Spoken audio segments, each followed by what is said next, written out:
yamwihakanye gatatu amusubiza mu murimo gatatu. Natwe nibyo Imana yiteguye kudukorera uyu munsi. Wenda wicayemo hano wagendanaga na Yesu, ariko muri no minsi warakonje. Wagendanaga na Yesu, ariko muri no minsi isi yarakuririmbiye urikiriza. Erega hano hanze siraririmba bene data. Hano hanze hari isi iririmba, iraririmba. Isi ya hano hanze iraririmba, ishobora kugukura muri Yesu urebye nabi. Hanyuma aramubwira ati ragira intamba zanjye. Natwe uyu munsi araduhamagara. Ariko reka mbabwire, hari ibintu bitanu Petero yakoze. Niba urimo kubibona mu buzima bwawe, ni nabyo ndangirijeho. Niba urimo kubibona mu buzima bwawe, menya yuko uri mu nzira inyerera y'amanegeka yo gusubira inyuma. Ikintu cya mbere Petero yakoze cyamuganishije mu manegeka, Yesu yaramubwiye yanga kubyemera.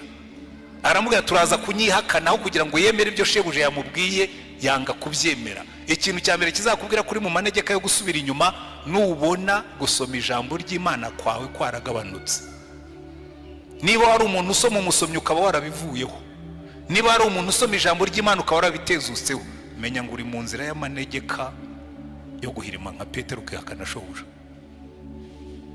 Nubona iki kimenyetso cya kabiri, nacyo kiri mu buzima bwawe. Ikindi Petero yakoze, Yesu yarababwiye ngo mube maso musenge kugira ngo mutajya mu moshya.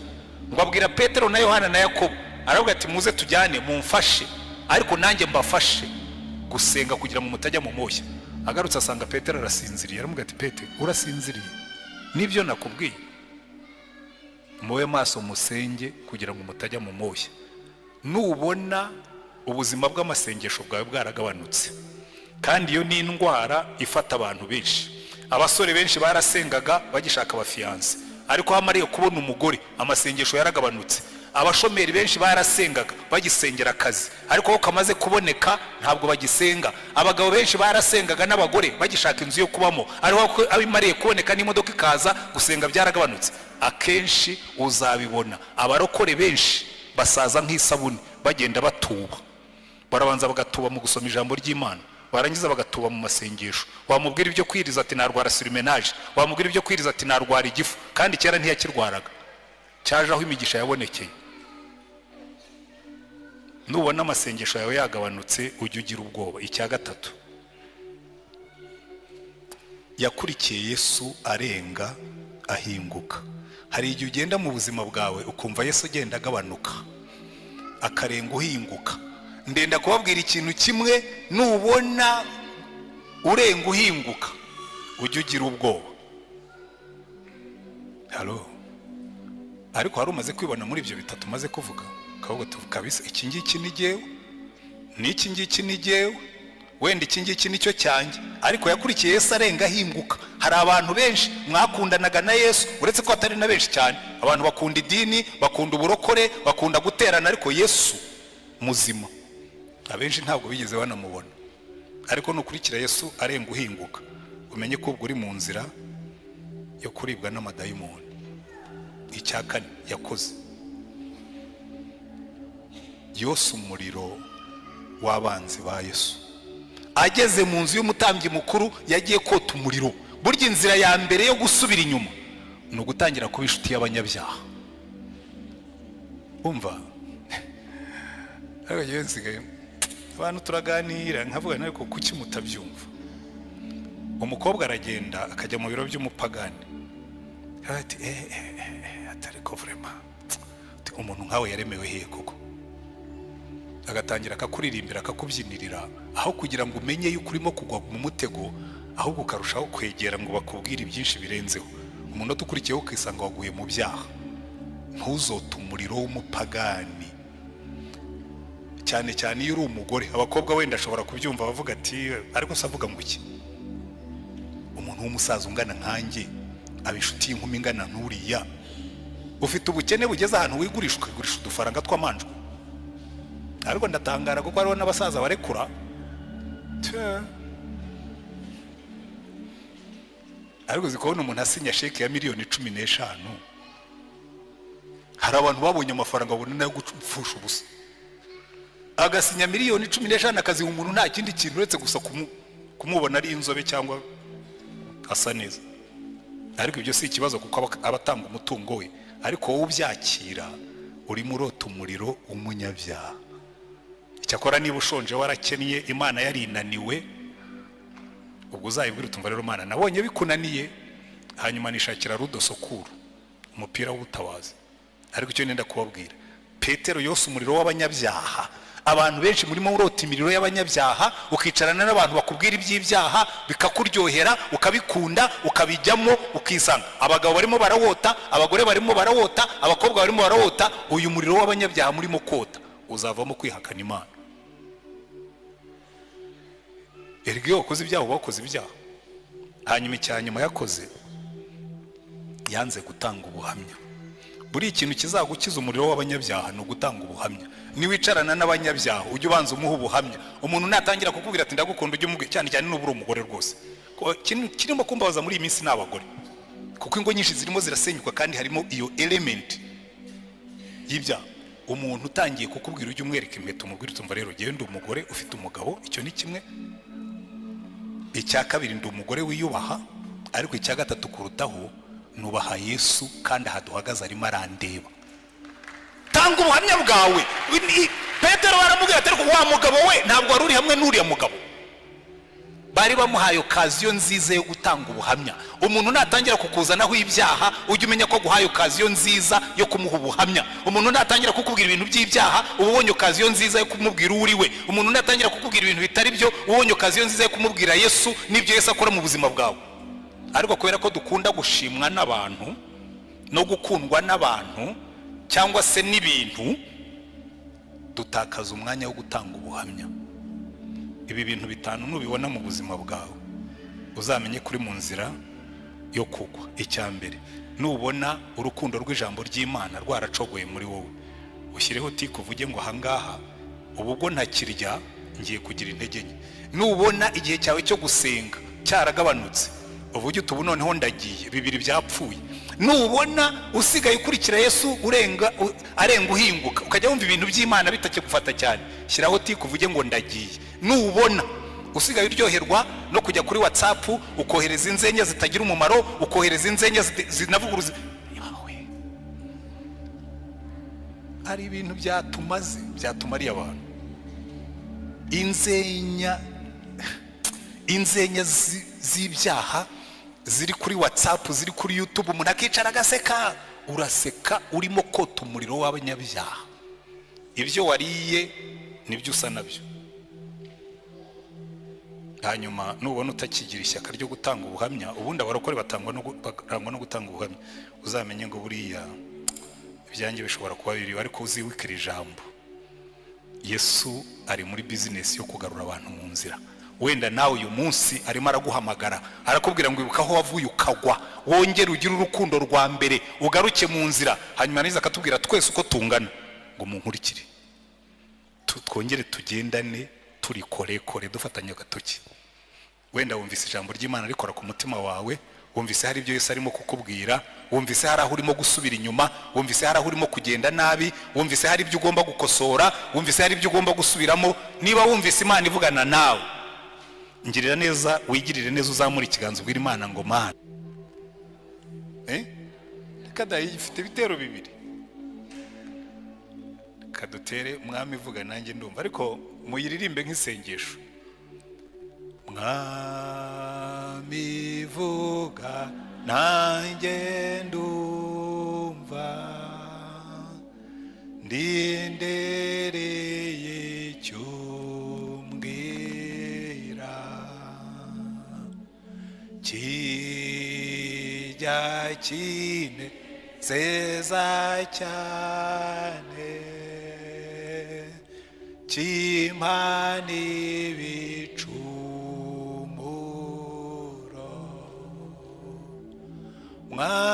Mwami nguteza amatwi, icyo nshakaho niki. Amen.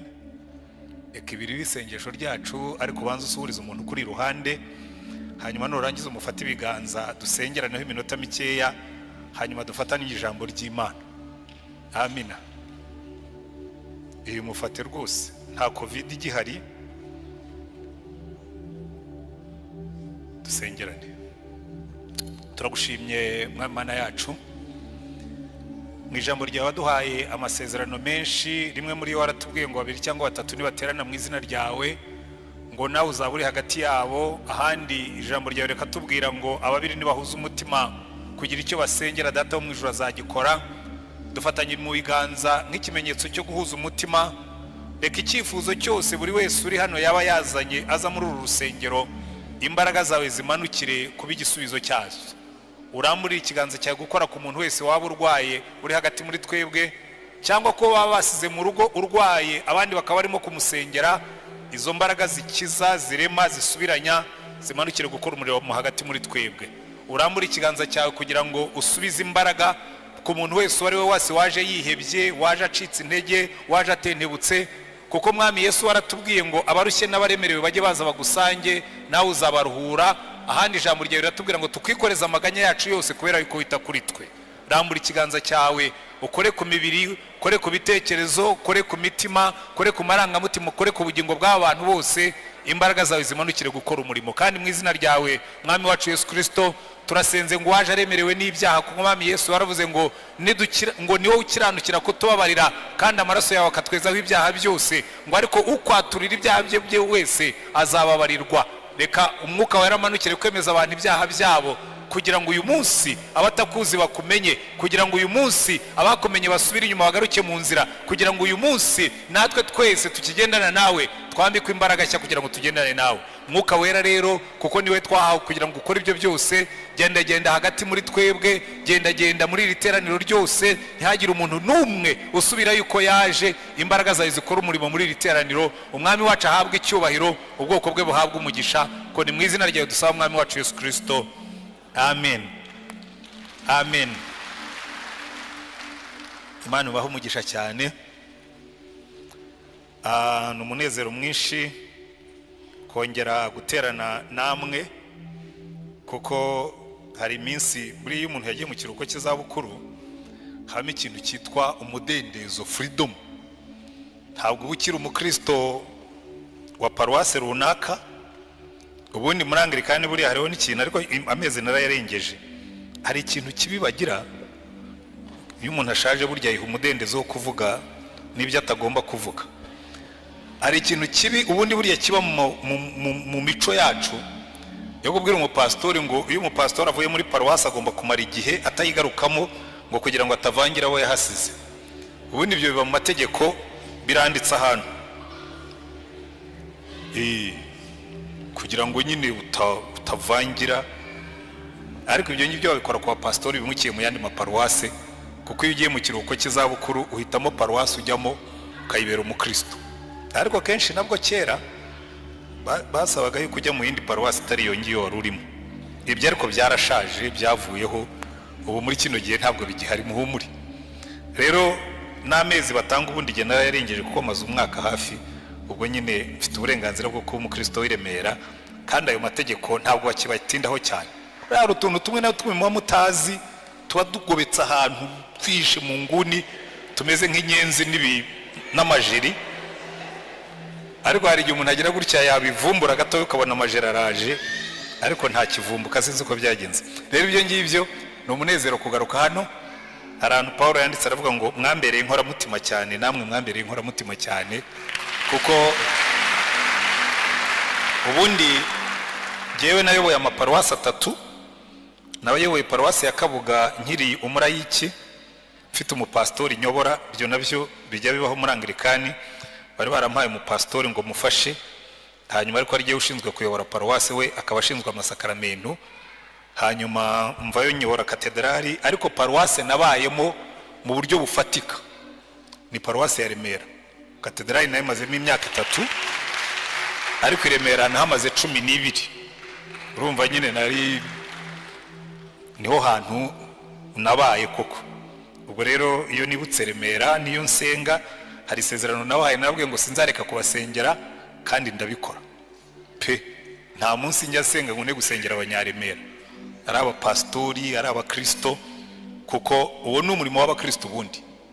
Ngewe kuva mu myaka myinshi maze nkizwa, hari ibintu bigera kuri bitatu iteka ryose umukristo wiyubaha agomba gusengera.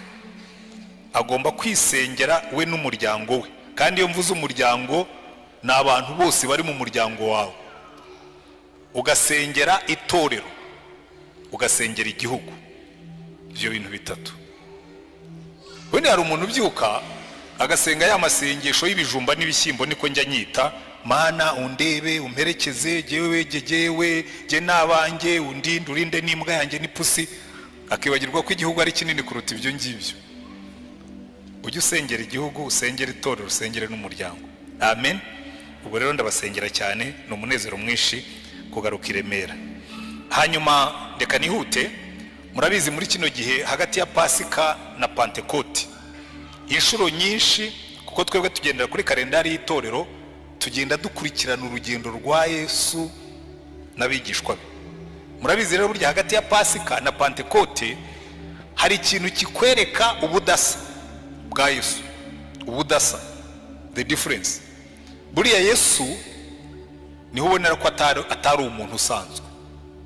Iyo Yesu aba ari umuntu usanzwe,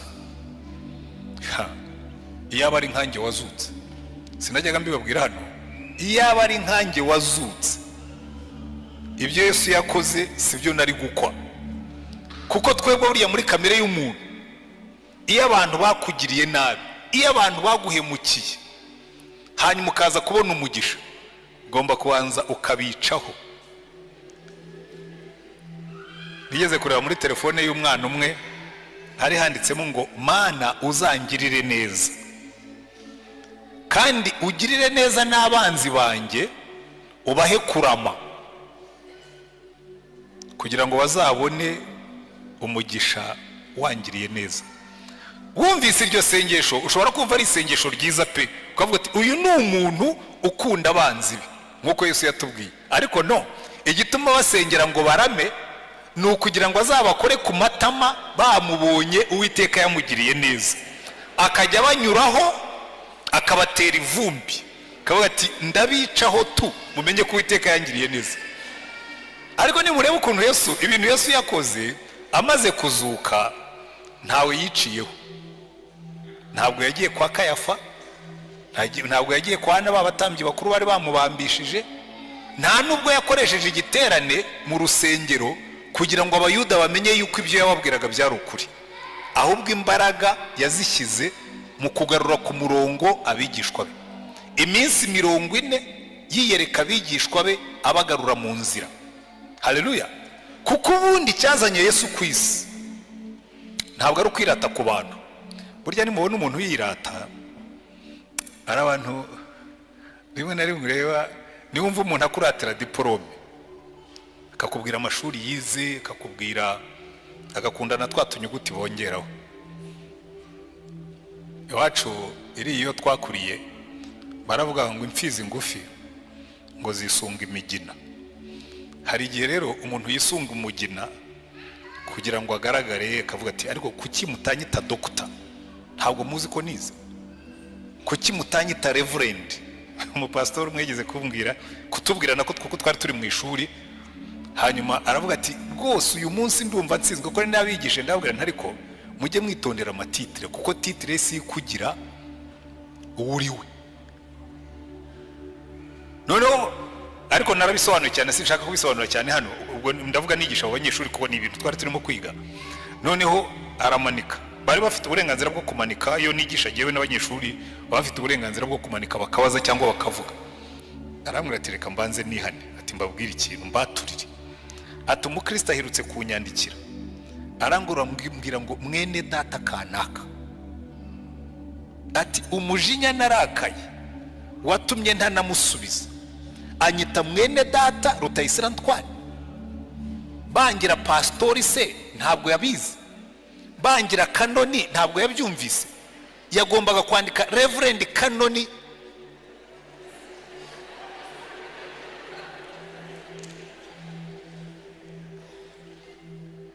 Hanyuma yarabyihaniye. Buriya Yesu iyo rwose ashaka kwica ku bantu, aba yarabikoze, ariko icyari cyamuzanye ntabwo ari ugukora abantu ku matama. Icyari cyamuzanye si ukutwereka ko akomeye, kuko niyo ashaka kutwereka ko akomeye hari ibintu atakoze yari kuba yarakoze. Yari kuva ku wa mbere akageza ku cyumweru akora ibintu bihambaye, agasiga ibintu bihambaye kugira ngo abantu bazibuke ko hari umuntu uhambaye waciye mu isi y'Yerusalemu, ariko ntabyo yakoze. Yagendaga n'amaguru, ntabwo yarabuze kusha. Iyo ashaka ifarasi hari n'abayi kwimuha banezerewe, ariko yagendaga n'amaguru. Yashoboraga gutubura imigati, iyo ashaka aba yarakoze buranjori akaba umukire.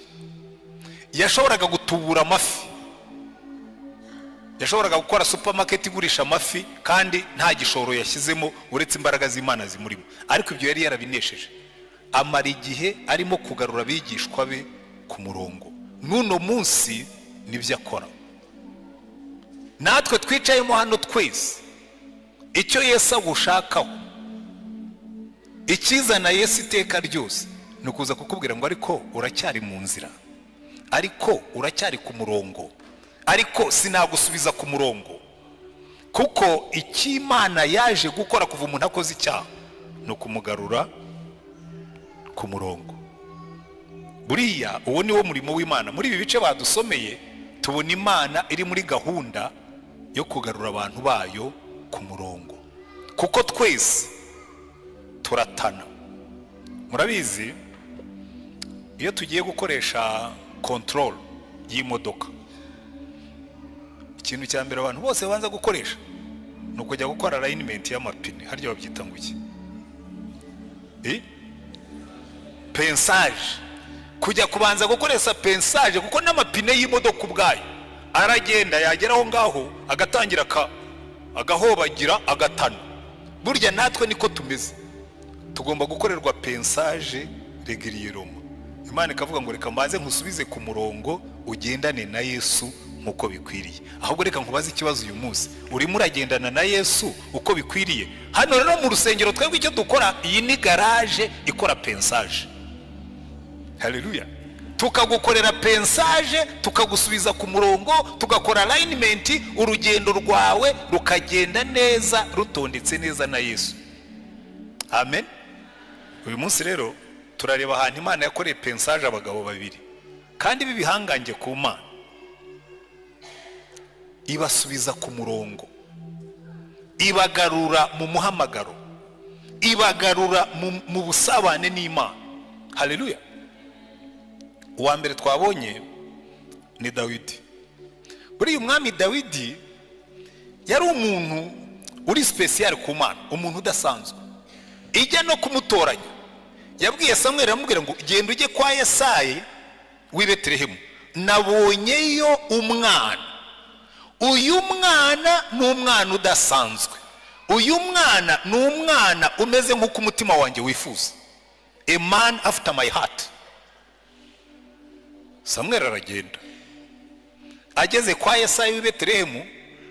Yesayi we nta nubwo yajyaga abona ko Dawidi ari special, ntabwo yajyaga abona ko Dawidi adasanzwe. Burya hari abana baba badasanzwe ariko we ntushobore kubibona, ariko Imana ikajya ivuga ngo nyamara uyu muntu nubwo umubona yoroshye, uyu muntu nubwo umubona asanzwe, uyu muntu nubwo umubona ari mugufi, uyu muntu nubwo umubona wenda atari igitangaza mu buranga cyangwa mu bwenge, ariko ari special kuri jewe. Icyamukundishaga Imana ni iki? Yari afite umutima ukunda Imana, yari afite umutima ushaka Imana, yari afite umutima wumvira Imana. Haleluya. Nimuzitegereza neza muri Bibiliya, Imana yivuga kuri Dawidi, na Dawidi nawe iyo yivuga. Ubundi iyo bavuze Dawidi nicyo uhita wumva mu mutwe, wumva Goliyati. Amen. Ariko Dawidi we agiye gupfa aravuga ngo ya sinshaka ko muzanyibukira kuri Goliyati, sinshaka ko muzanyibukira ku ntambara narwanye. Aravuga ngo nimushaka kwibuka Dawidi mujye muvuga ngo umuhimbyi w'igikundiro wa zaburi za Isirayeli, nguwo umwami, nguwo Imana yasize amavuta. Urumva uwe yaravuga atoya ntimukanyibukire kuri biriya byo hanze. By the way, njya mbibwira abantu nanjye, hano mu Giporoso hari abantu duhura kamwe atari ko ntabwo kiba mu Giporoso, nashwini yagiye mu kiruhuko cy'izabukuru, ngo abantu se ko bakivuga ngo hari ngo Iremera kwa Rutayisire, ahubwo nyine iryo ni amakosa y'abantu.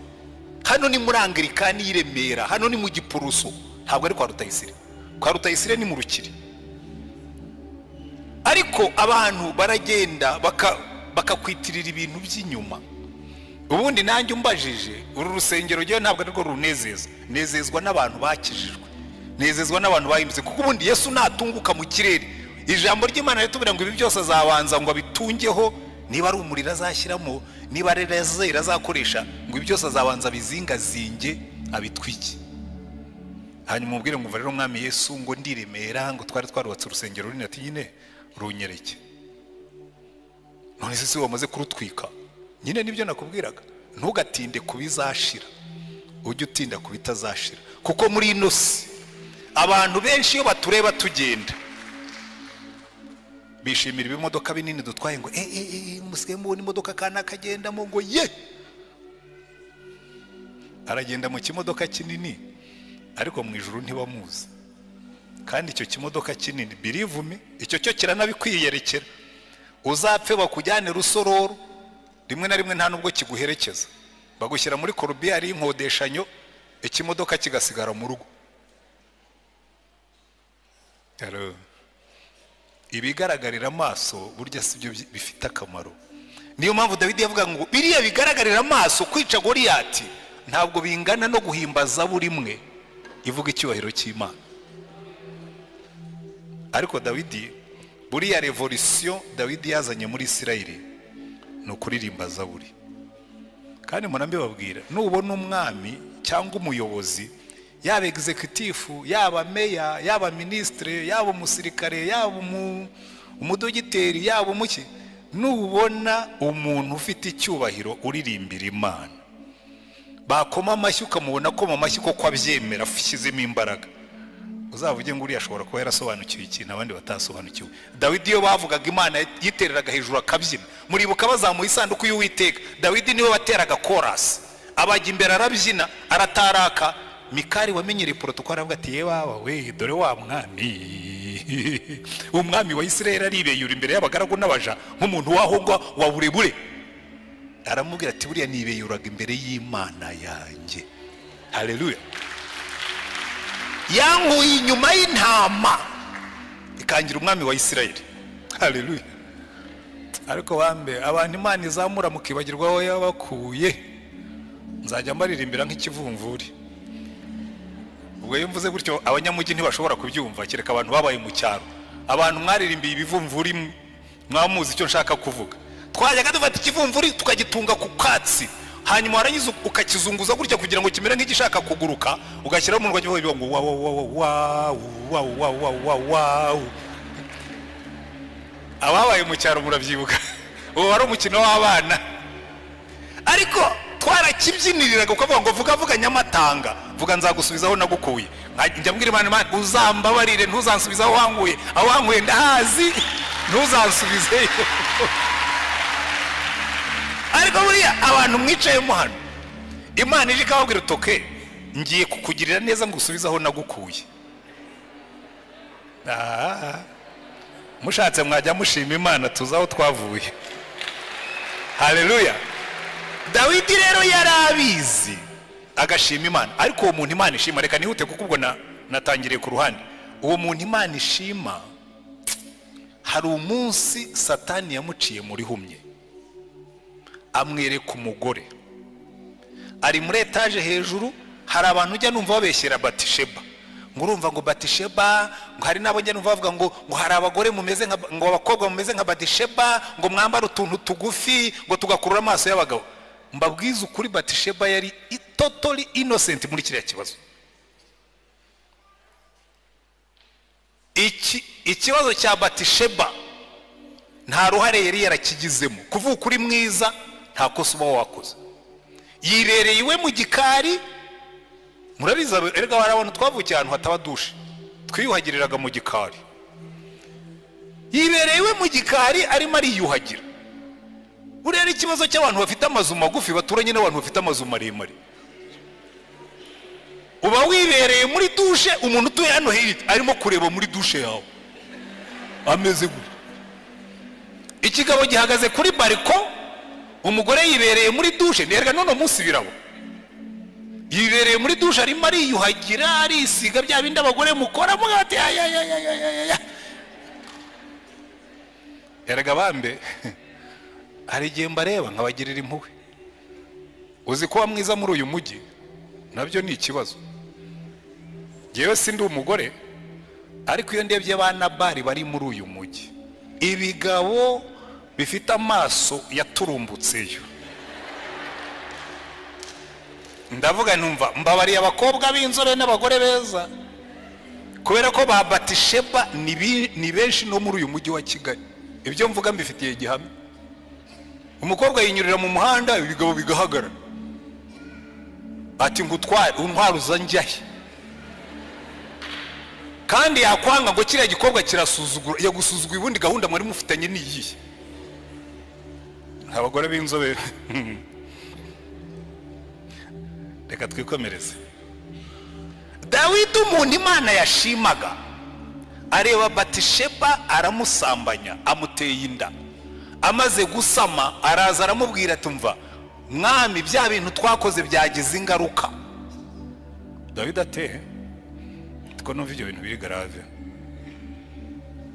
Ibyo kuba umuntu w'Imana burya ni Imana yari irimo kumukomanga ngo Dawidi ihane, aho kugira ngo yihane ashaka gusibanganya ibimenyetso, ashaka kubitwikira. Abwira Yowabu umukuru w'ingabo bari barateye intuza mu murwa w'Abamoni, aramubwira ati nyoherereza Uriya. Uriya yari umujenerali, nimusoma Bibiliya zanyu neza, Uriya ni mu ntwari 30 za Dawidi. Uriya w'umuhiti nawe arimo, yari umwe mu bajenero bo hejuru. Ubundi ntabwo ari generali ujya gutanga raporo y'intambara, hari abantu baba bishinzwe, hari abantu baba bari batoya. Umwami amutuma ati nyoherereza Uriya aze kuvuga amacumu. Kuvuga amacumu no gutanga ripoti yuko intambara irimo kugenda. Uriya agomba kuba yaratashye avuga atari gusa ibi ntibisanzwe. Kuva ryari umusirikare mukuru general uyoboye division nini aba ari ujya kuvuga amacumu? Kuko wasangaga nimusoma Bibiliya zanyu neza kuvuga amacumu abana batoya, abasirikare b'insoresore nibo babivyiganiraga, ariko abasirikare bakuru ntabwo ari bajyaga gukora ibyo bintu. Uriya ataha yikandagira, agomba kuba yarageze yabaza abagenzi be mu barinda umwami, aronga atari ko sha ibi bintu bidasanzwe kuki umwami yantumyeho. Bagomba kuba baramubwira turitonde, muri ino minsi hari akarindi hagati ya bose na muki wawe, hari akarindi tumaze iminsi tubona. Nuko bimeze. Singiye gusangira umugore na boss yanga kujya kuryamiwe, ariko Dawidi icyo yashakaga gukora, ashaka ko agenda akaryama yanda ikamwitirirwa. Hanyuma umunsi wa kabiri ngo Dawidi abonye atagiye ngo aryame, noneho amuhinzoga arasinda, kuko yaravuga ati ibyo byose ni muhinzoga agasinda ubwenge bwe buracurama ataye. Aranamuhamagara ngo atari koze kunumvise ko waraye ku gikumba hamwe n'abandi ku gicaniro, kuki utatashye ngo ujye gusuhuza madamu unaryama uruhuke bite byawe. Arambwira atari ko Nyagasani abasirikare nyoboye barimo bararwana n'Abamoni, jewe nitahire njye kwidagadura, njye kubyina, njye kunywa no kuryamana n'umugore, ibyo ntibikaba. Imana yangaye. Ngo aramusindisha, arangije arambwira ati yataha ujye kuryama. Ngo arataha asubira handi ku gicaniro. Mu gitondo Dawidi amenye ko ataryamye ngo atwikire icyaha cye, yandika urwandiko rw'ibyaha, yandikira Yowabu ati ubu ngubu Uriya mumushyira ahantu hakomeye, Abamoni bamutikura apfe. Yowabu agomba kuba aribaje ati habaye iki, uyu musirikare yapfuye iki na shefu? Amushyira ahantu baramutikura arapfa. Arangije abwira waje kuvuga amacumu, noneho utari n'umusirikare mukuru, arambwira ati ugende ujye kuvuga amacumu ariko ugende wikandagira.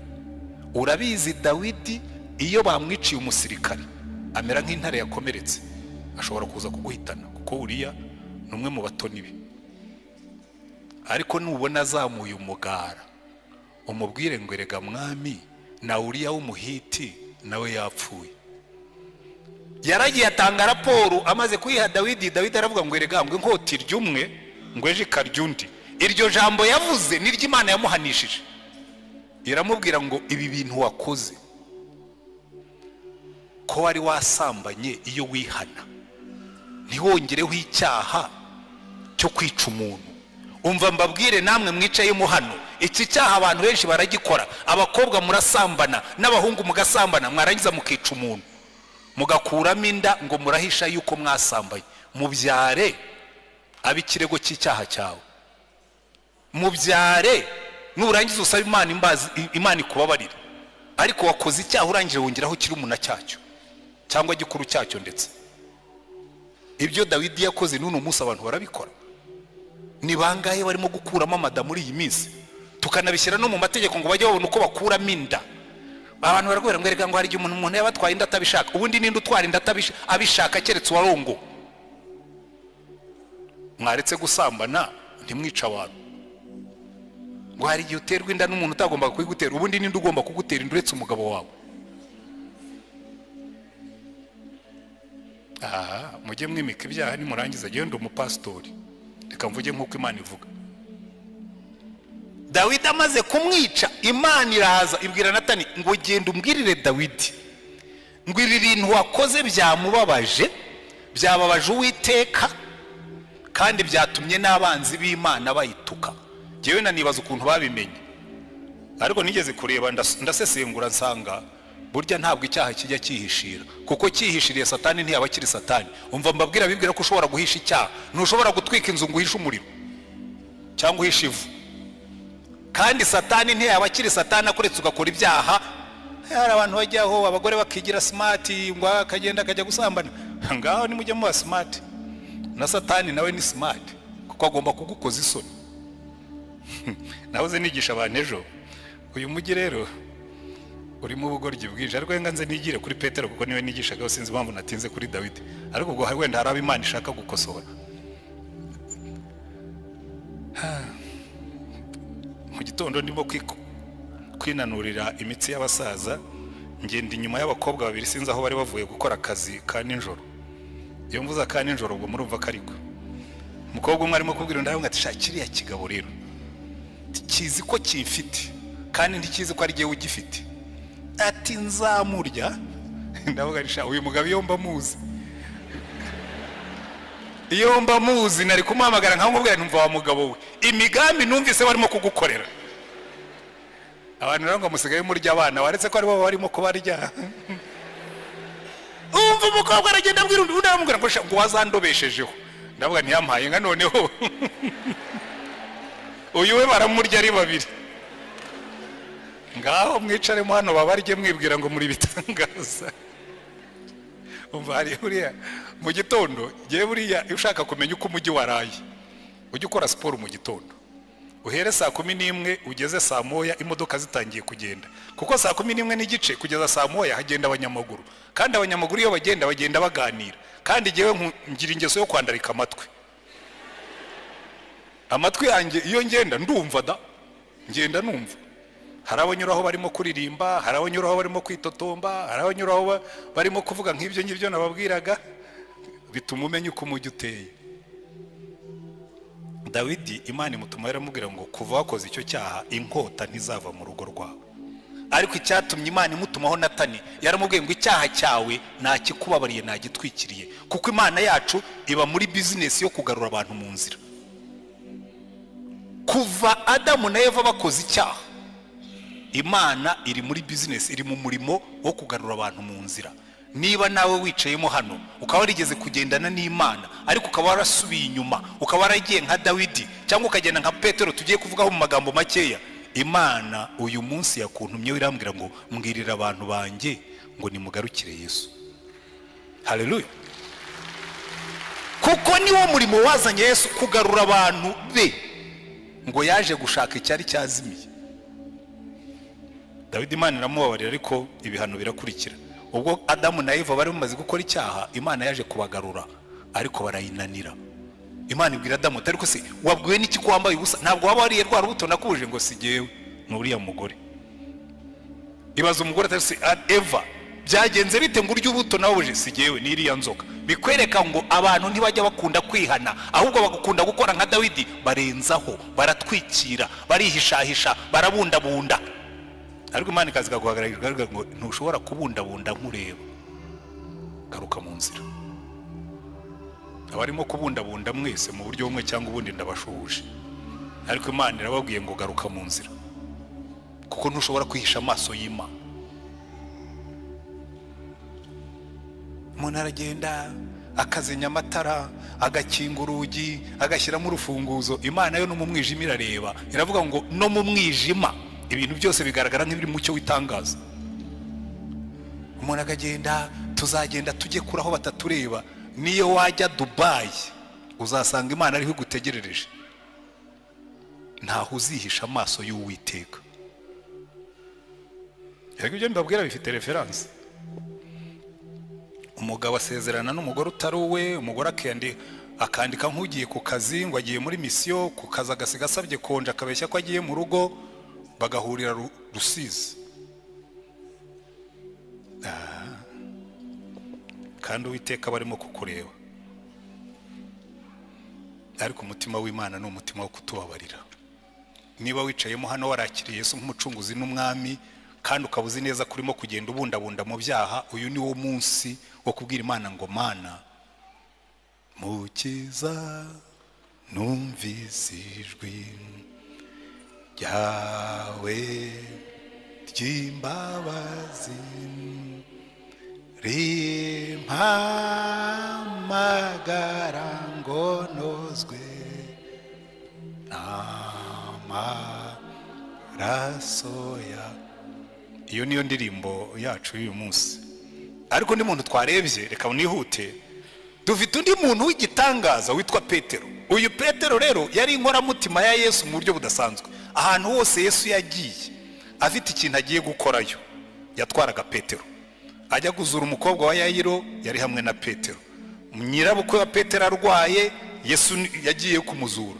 Ubwo yahinduka gukundi ku musozi, yari hamwe na Yohana na Yakobo na Petero. Petero yabaga ari ahantu hose Yesu ari. Kandi Petero akagira utugeso tumwe tuvamo imbaraga. Petero icyambere yakundaga kuvuga. He was always talking. Buri kintu cyose yabaga gifiteho igitekerezo. Yesu aza kubabaza aravuga ati ariko abantu bavuga ko ndinda, ati ninde utabizi? Uri Kristo, uri umwana w'Imana. Undi ati byose wowe ubyihishuriye, ni Imana ibikubwiye. Ariko mu munota ukurikiye aravuga ati rero ubwo mwamenye uwo ndiwe, icyazanye Kristo ni ugupfira abari mu isi. Petero araza ati nkubwire rero, mugire inama ya kigabo, ibi rero byo ubyibagirwe. Ndakugira inama y'umunyabwenge, ntabwo umuntu nkawe akwiye kujya ku musaraba bakakubamba duhari. Yesu aramubwira ati inyuma yanjye Satani.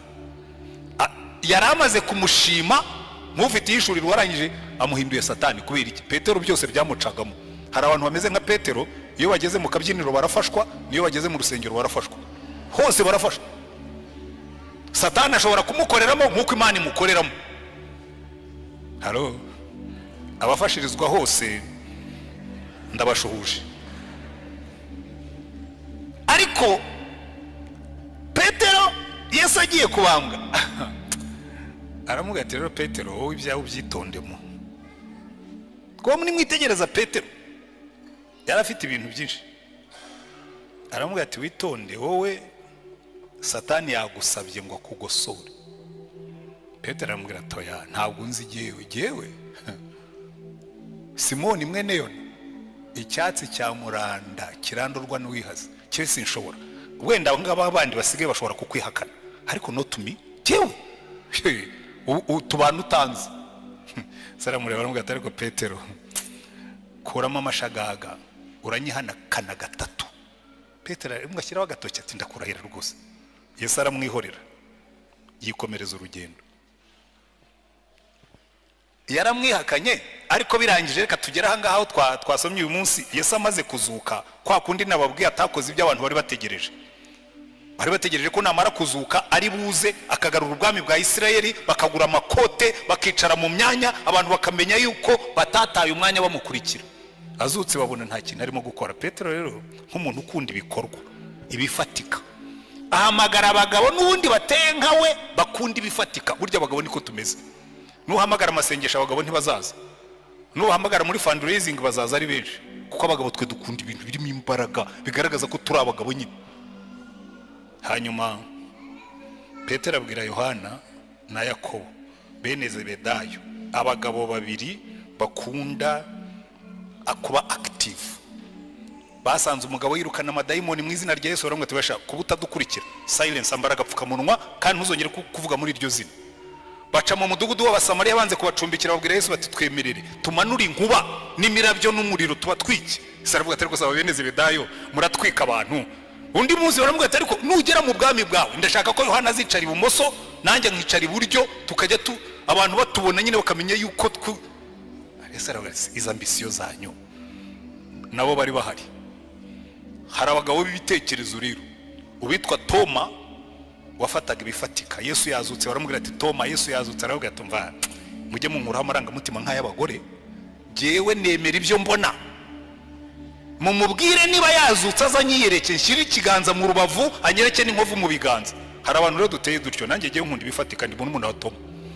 Numbwira ngo kwizera kurakora, banza ubikore mbibone.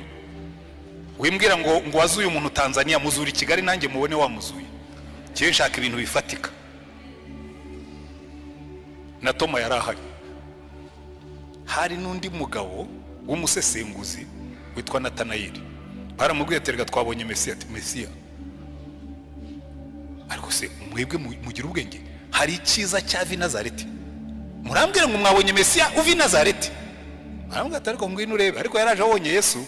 Yesu aramureba aramubwira turabizi wenda kwemera cyane, uri umuyuda utigira mu buhendanye, tiye uranzi, ati ntakumenya se uri munsi y'igiti cy'umutini nakurebaga, sinzi icyo yari yahakoze, ariko kuva Yesu yarabizi yaramubwira tumva kubuza ibyo nakoze munsi y'igiti cy'umutini, uri umwana w'Imana. Hari ibintu umuntu akora yiherereye.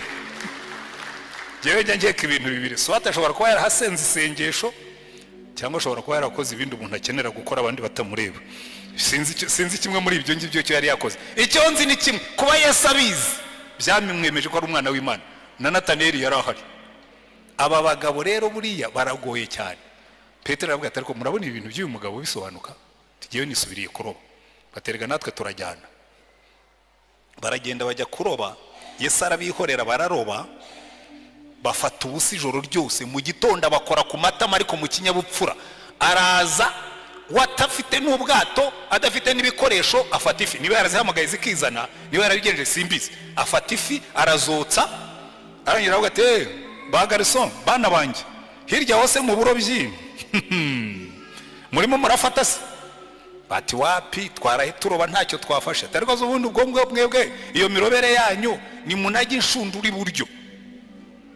Bazinazi iburyo ngo bafata amafi menshi yuzuramo, aho bari bahagaze hari amafi ariko ntibashobora kuyafata.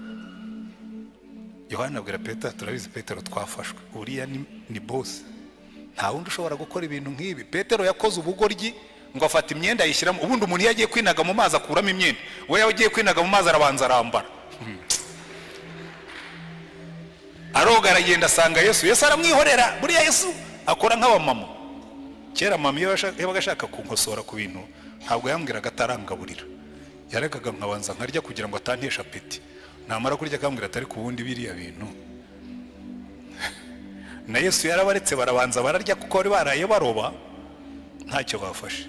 Amaze kubahifa aramubwira ati Petero tubisubiremo rero, reka dukore dekonte, dukore reviziyo, dukore controle, ubundi urankunda kurusha abangaba. Petero aravuga ati mwami uzi ko nkukunda. Mu zindi translations mukundi guhindura kwa Bibiliya, ijambo Yesu yakoreshaga yaramubajije ngo urankunda n'umutima wose n'ubwenge bwose n'imbaraga zose, agape. Aramubwira ngo ngewe ndi inshuti yawe Fireo. Aramubwira ati ragira abana b'intama zanjye. Amushubije mu cyizere. Umuntu uzakwizera akaguha n'abana be, ujye umenya ko burya yakwizeye koko. Ragira abana b'intama zanjye. Kandi intama za Yesu ni abantu, ntabwo ari intama ziriya z'inyamaswa. Oya, abantu bamaze iminsi bamereye nabi ngo ninjye gushaka famu, ntabwo ndakicwa ndakamanikwa. Mbe nararagiye abantu ndangize ndagira inka noya, nzaragira abantu ndinde mpfa. Yesu yarambwiye ngo ragira abana b'intama zanjye, nzaragira abantu. Inka mujye muziragira mu mpamata nzayagura. Ariko byo gusubira kujya gukora amafamu no kwiruka inyuma y'inka byararangiye kera. Ibyo Imana irakarama. Abajya guhinga ibigori n'ibikomereza umurimo nzajya ndya kawunga naguze. ariko amugiriye icyizere aramubwira ati ragira abana b'intama zanjye. Arongera amusubiriramo kuko yamwihakanye gatatu. Ariko Petero uribuka shaho urimo kwitotomba ngo uri icyatsi cya muranda kirandurwa n'uwihaze, ngo aba bose bashobora urankunda kuruta abangaba. Buriya mu magambo make yamusubiriyemo ibyo yari yavuze. Uko yamwihakanye gatatu niko yamugaruye mu murimo gatatu. Aramubwira ati mwami ndi inshuti yawe. Aramubwira ati ragira n'intama nazo ndaziguhaye. Noneho ubwa gatatu akoresha rya jambo yakoresheje. Aramubwira ati ariko se ubundi uri n'inshuti yanjye. Nicyo cyababaje Petero, avuga ati noneho n'ubucuti nabwo arabushidikanije, kuko inshuti yo ishobora kugutererana kandi zijya zibikora. Hari ahantu Imana ivuga ngo ariko se ngo umubyeyi yakwibagirwa umwana we ngo ashobora kumwibagirwa, ngo ariko jyewe sinzabibagirwa kuko nabaciye mu biganza nk'imanzi. Ese inshuti ishobora guhemukira inshuti? N'abagabo bahemukira abagore basezeranye. Ariko se inshuti ishobora guhemuka? N'umuvandimwe arahemuka. Ariko Yesu akavuga ngo jyewe sinzabahemukira. Aramubaza ati no kuba inshuti uri inshuti? Ngo Petero arababara, aramubwira ngo mwami umenya byose, n'ububwa bwanjye urabuzi, ndi ikivangavange, mfitemo urukundo rugukunda ariko mfitemo n'ububwa, mfitemo urukundo rugukunda ariko mfitemo n'ibindi, ariko urabizi neza ndagukunda. Aramubwira ati ragira intama zanjye. Yamwihakanye gatatu, amusubiza mu murimo gatatu. Natwe nibyo Imana yiteguye kudukorera uyu munsi. Wenda wicayemo hano wagendanaga na Yesu, ariko muri no minsi warakonje. Wagendanaga na Yesu, ariko muri no minsi isi yarakuririmbiye urikiriza. Erega hano hanze siraririmba bene data. Hano hanze hari isi iririmba, iraririmba. Isi ya hano hanze iraririmba, ishobora kugukura muri Yesu urebye nabi. Hanyuma aramubwira ati ragira intama zanjye. Natwe uyu munsi araduhamagara. Ariko reka mbabwire, hari ibintu bitanu Petero yakoze.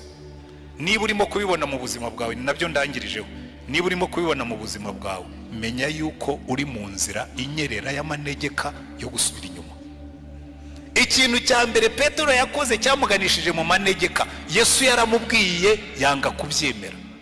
Aramubwira turaza kunyihakanaho kugira ngo yemere ibyo shebuja yamubwiye, yanga kubyemera. Ikintu cya mbere kizakubwira kuri mu manegeka yo gusubira inyuma, nubona gusoma ijambo ry'Imana kwawe kwaragabanutse. Niba hari umuntu usoma umusomyi ukaba warabivuyeho, niba hari umuntu usoma ijambo ry'Imana ukaba warabitezutseho, menya ngo uri mu nzira y'amanegeka yo guhirima nka Petero ukihakana shobuja. Nubona iki kimenyetso cya kabiri, nacyo kiri mu buzima bwawe. Ikindi Petero yakoze, Yesu yarababwiye ngo mube maso musenge kugira ngo mutajya mu moshya. Ngo abwira Petero na Yohana na Yakobo, aravuga ati muze tujyane mumfashe, ariko nanjye mbafashe gusenga kugira ngo mutajya mu moshya. Agarutse asanga Petero arasinziriye. Aravuga ati Petero urasinziriye? Nibyo nakubwiye, mube maso musenge kugira ngo mutajya mu moshya. Nubona ubuzima bw'amasengesho bwawe bwaragabanutse, kandi iyo ni indwara ifata abantu benshi. Abasore benshi barasengaga bagishaka abafiyanse, ariko hamariye kubona umugore amasengesho yaragabanutse. Abashomeri benshi barasengaga bagisengera akazi, ariko aho kamaze kuboneka ntabwo bagisenga. Abagabo benshi barasengaga n'abagore bagishaka inzu yo kubamo, ariko abimariye kuboneka n'imodoka ikaza, gusenga byaragabanutse. Akenshi uzabibona abarokore benshi basaza nk'isabuni, bagenda batuba. Barabanza bagatuba mu gusoma ijambo ry'Imana, barangiza bagatuba mu masengesho. Wamubwira ibyo kwiriza ati narwara sirimenaje, wamubwira ibyo kwiriza ati narwara igifu, kandi kera ntiyakirwaraga. Cyaje aho imigisha yabonekeye. Nubona amasengesho yawe yagabanutse, ujye ugira ubwoba. Icya gatatu, yakurikiye Yesu arenga ahinguka. Hari igihe ugenda mu buzima bwawe ukumva Yesu agenda agabanuka, akarenga uhinguka. Ndenda kubabwira ikintu kimwe, nubona urenga uhinguka, ujye ugira ubwoba. Halo.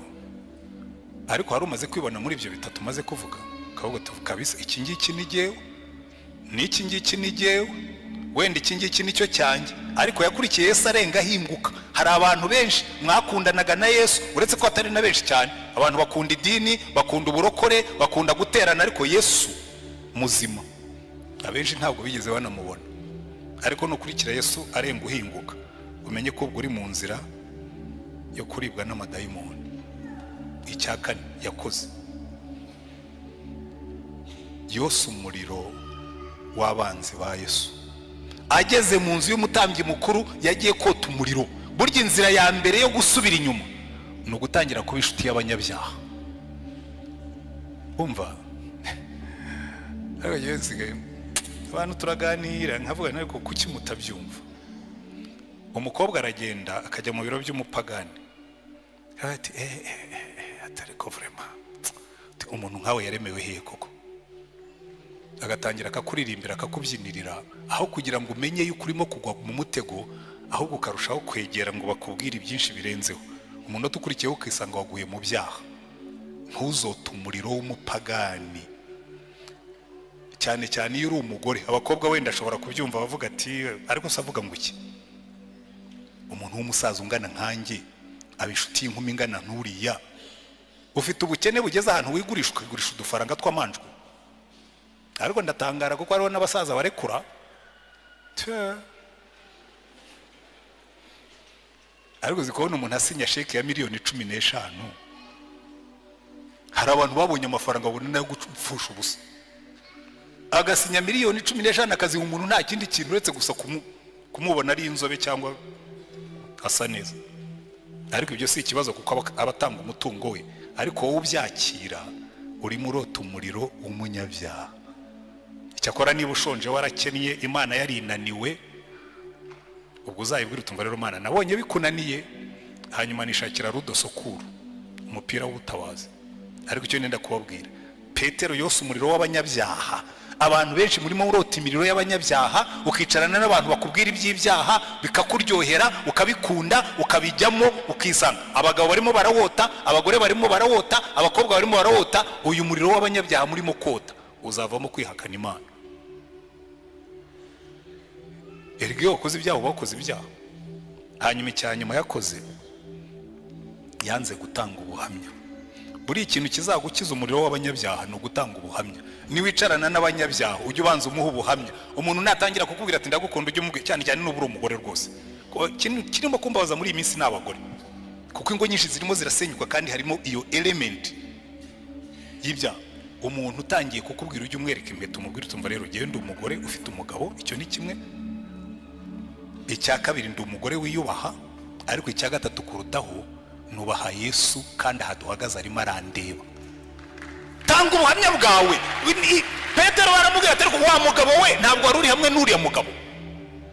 Bari bamuhaye okaziyo nziza yo gutanga ubuhamya. Umuntu natangira kukuzanaho ibyaha ujye umenya ko guhaye okaziyo nziza yo kumuha ubuhamya. Umuntu natangira kukubwira ibintu by'ibyaha ubonye okaziyo nziza yo kumubwira uri we. Umuntu natangira kukubwira ibintu bitari byo ubonye okaziyo nziza yo kumubwira Yesu n'ibyo Yesu akora mu buzima bwawe.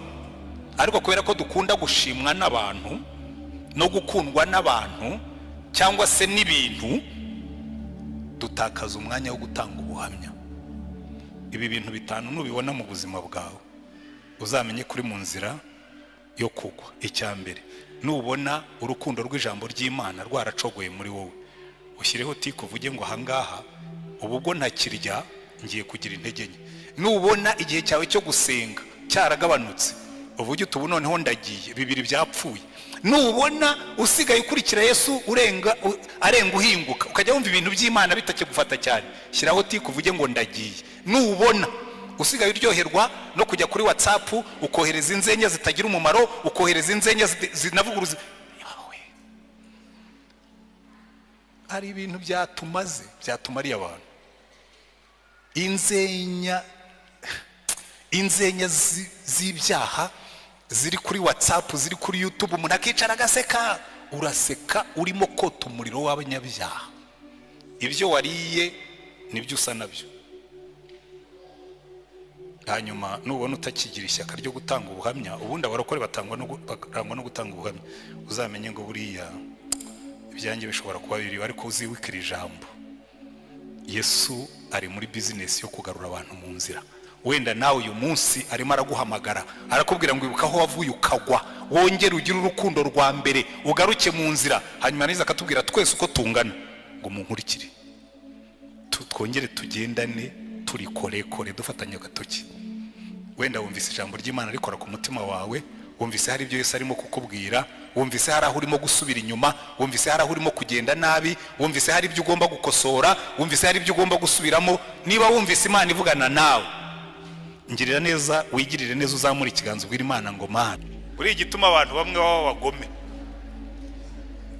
igituma abantu bamwe baba bagome, nta muntu bajya basengera. Abyuka mu gitondo ahekenya amenyo, kaza kuryama nimugoroba ahekenya amenyo, arimo gupanga uwo azagirira nabi, arimo gupanga uwo azahemukira, ntabwo ajya atanga umugisha. Bibiliya bivugamo bene uwo muntu avuga ngo uwo muntu ngo ntawe yajya agahesha umugisha. Muraza kubishaka muri Bibiliya zanyu, muraza kubibona. Rero ngiye muzige guhesha abantu umugisha. Bituza mu rusengero cyane cyane, ujye ureba umuntu kuri ruhande umuhesha umugisha, sibyo? Umusabira imigisha yose ibaho, kandi nurangiza ubigira umuco. Nubyuka mu gitondo, ikintu cya mbere uzajya ukora, ujye ubanza ushima Imana, nurangiza usabira abantu bose umugisha. Niyo waba uramutse nabi, uvuga ngo Mana, nubwo ndamutse nabi ariko ndasaba umugisha, kuko ibyo unaga hejuru nibyo bikugwaho, ibyo usabira abandi burya nibyo bikuzaho, kuko niko bikora. Icyo undaze mu kirere nicyo kigwa mu murima wawe. Iyo uzamuye umugisha haza umugisha, iyo uzamuye imivumo burya nayo iragukurikira. Ngo yajyaga yicara akavuma ngo bukeye umuvumo nawe umugarukaho, niko Bibiliya ivuga. Reka dusenge Imana, sabira umugisha uwo muntu kuri ruhande, imigisha y'uburyo niy'ubumoso niyo hejuru niyo hasi. Turagushimye Mwami Mana yacu, n'umunezero wacu iteka ryose iyo duteranye dutya mu izina ryawe. Kandi waratubwiye Mwami Yesu ngo babiri cyangwa batatu nibaterana mu izina ryawe nawe uzaza uri hagati yabo, ngo kandi ababiri nibahuza umutima kugira icyo basaba ngo nawe uzagikora. None duhurije umutima gusabira ibyifuzo byose birimo kuzamuka mu mitima yacu. Turasengera umuntu wese waje hano arwaye mu izina ryawe Mwami wacu Yesu Kristo. Si rimwe si kabiri si gatatu twasenze, abantu bakazatanga ubuhamya ngo barasenze numva ndakize. Rambura ikiganza cyawe wongere ubikore, ukore ku mibiri y'abarwaye uyikize, ukore ku mibiri y'abaje bafite intege nke uyongeremo imbaraga, ukore ku mitima y'abaje bihebye uyisubizemo ibyiringiro, ukore ku mitima y'abantu baje bafite ibyaha ubyirukanemo mu izina rya Mwami wacu Yesu Kristo, ubisimbuze gukiranuka. Rambura ikiganza cyawe ukore kuri buri muntu wese uri ahangaha uwaje yihebye abona ibyiringiro byawe, kuko Mwami Yesu waravuze ngo abarushye n'abaremerewe ngo bajye baza bagusange uzajya ubaruhura. Kandi Mwami Yesu ibyo wakoraga kera n'uno munsi uracyabikora. Reka imbaraga z'umwuka wera zigendagende hagati muri twebwe. Iri jambo ryawe tugiye gufatanya, Mwuka wera ushyiremo imbaraga, uriho umugisha, rikore ku mitima y'abantu, kandi buri muntu wese umusobanurira ibyo Umwami wacu amutegerejeho. Reka imbaraga zawe zigendagende muri iri teraniro, reka imbaraga zawe zigendagende muri aba bantu, reka imbaraga zawe zikorere mu mibiri yacu, reka imbaraga zawe zikorere mu mitima yacu, reka imbaraga zawe zikorere mu bwenge bwacu, reka imbaraga zawe zikorere mu bugingo bwacu, kugira ngo izina ryawe rishyirwe hejuru kandi aba bantu bose bahabwe umugisha. Wumve gusenga dusengeye ahangaha. Uyu mwanya wose tugiye kumara twiga ijambo ryawe, uwuhe umugisha, wigaragaze nk'Imana, ubwoko bwawe buhabwe umugisha, nawe tuguhaye icyubahiro, ko ni mu izina ryawe dusabye Mwami wacu Yesu Kristo. Amen. Amen. Wari umusogongero, ntabwo nshatse ko barekura ngo musenge cyane kuko turihuta, kugira ngo cya kirori cyane tina ngondo nyine tutaza kugipfubya. Amina. Murabizi Anete ntiyabivuze mwumva ngo wakunda ibirori. Uriya n'abantu bakunda ibirori bakunda no kugabura. Rero ndagira ngo sosi y'abandi taza guhora tukirimo gufashirizwa mu rusengero. Ndagira ngo mbere yuko dutangira kwiga ijambo ry'Imana mbanze bahe intashyo. Maze iminsi ntari ntangane nagiye mu gihugu cya Malawi, bari bafiteyo prayer breakfast, amasengesho yo gusengera igihugu. Rwose twagize ibihe byiza cyane. Burya hari ahantu ujya ukumva uranezerewe. Abantu b'abayobozi, bamwe ni umuntu w'umucamanza mukuru mu rukiko rw'ikirenga, undi ni umuyobozi mu bintu bya private sector, undi abantu barasenzera vuga niko abantu barasenga neza. Amina. Kandi igihugu cyaho gikeneye gusengerwa cyane, kuko twe twarangije amatora, turimo turatanga amashimwe, kandi bo bazatora umwaka utaha mu kwezi kwa 9. Ubwo nawe nuko basha gusenga kugira ngo n'ibyabo bizagende neza. Rero hari ibihugu bimwe na bimwe amatora nyine abari urugamba. Tekereza ubu ngo abakandida b'amashyaka amwe bamaze kugera hanze, Ese urebye muri make ubwo kampanye barayitangiye, kandi hari ibihugu bimwe na bimwe kampanye zabo zizamo no gutera amabuye n'ibindi nk'ibyo. Rero urumva turabasengera cyane. Rero nari ndi muri Malawi, abantu babo barambwiye ngo nzabatashye. Amina. Hanyuma icya kabiri, kera twiga kubwiriza, mwari umwe yaratubwiye ngo itangazo rikomeye ujye uritanga mbere yo kubwiriza, kuko icyo gihe abantu bose baba bagikangutse bakiri maso, utarabatera fenerega ngo basinzire. Rero ndagira ngo mbahe itangazo rimwe rikomeye cyane. Abantu bazi ikirori cyajyaga kiba kirimo kugaruka cyitwa Rwanda Shima Imana, mu mpepere turebe abazi Rwanda Shima Imana. Uziko muri benshi. Haleluya. Reka ndebe abantu bageze muri stade Amahoro kuvaho yubakiwe ikagirwa nshya. Abana nibo bakeye. Ngiye rero kubera ukuntu muzajya muri stade bitabaruhije kandi bikaba ryohera. Ku itariki ya 29 z'uku kwezi kwa 9, mbese nukwirenza icyumweru gitaha igikurikiyeho, guhera saa 5 kugeza saa 12, stade izaba ikinguriwe abakristo kandi kwinjira ni ubuntu. Ariko murabyumva, kwinjira ni ubuntu. Nubwo ubundi nta muntu ugomba gushima Imana adatuye ituro. Mwabonye ukuntu Annette yari yabiteguye neza. Muzaze mwitwaje ituro ryo kuza gutura mu giterane, ariko ubundi kwinjira ni ubuntu. N'udafite cash azaza n'umubiri gusa, nicyo gikenewe, n'umutima mwiza, azashima Imana. Kuri 29 z'ukwezi kwa 9, ubundi kirori bwite kizatangira saa 8. Ariko wenda ubonye kubera impamvu zimwe turangije iteraniro hano, ukavuga uti butegereze saa 8 reka mbe nizamukiye, uzagende rwose imiryango izaba ikinguye, winjiremo wicaremo, hanyuma urebe ukuntu stade ari nziza, ube wumva n'amafu yayo.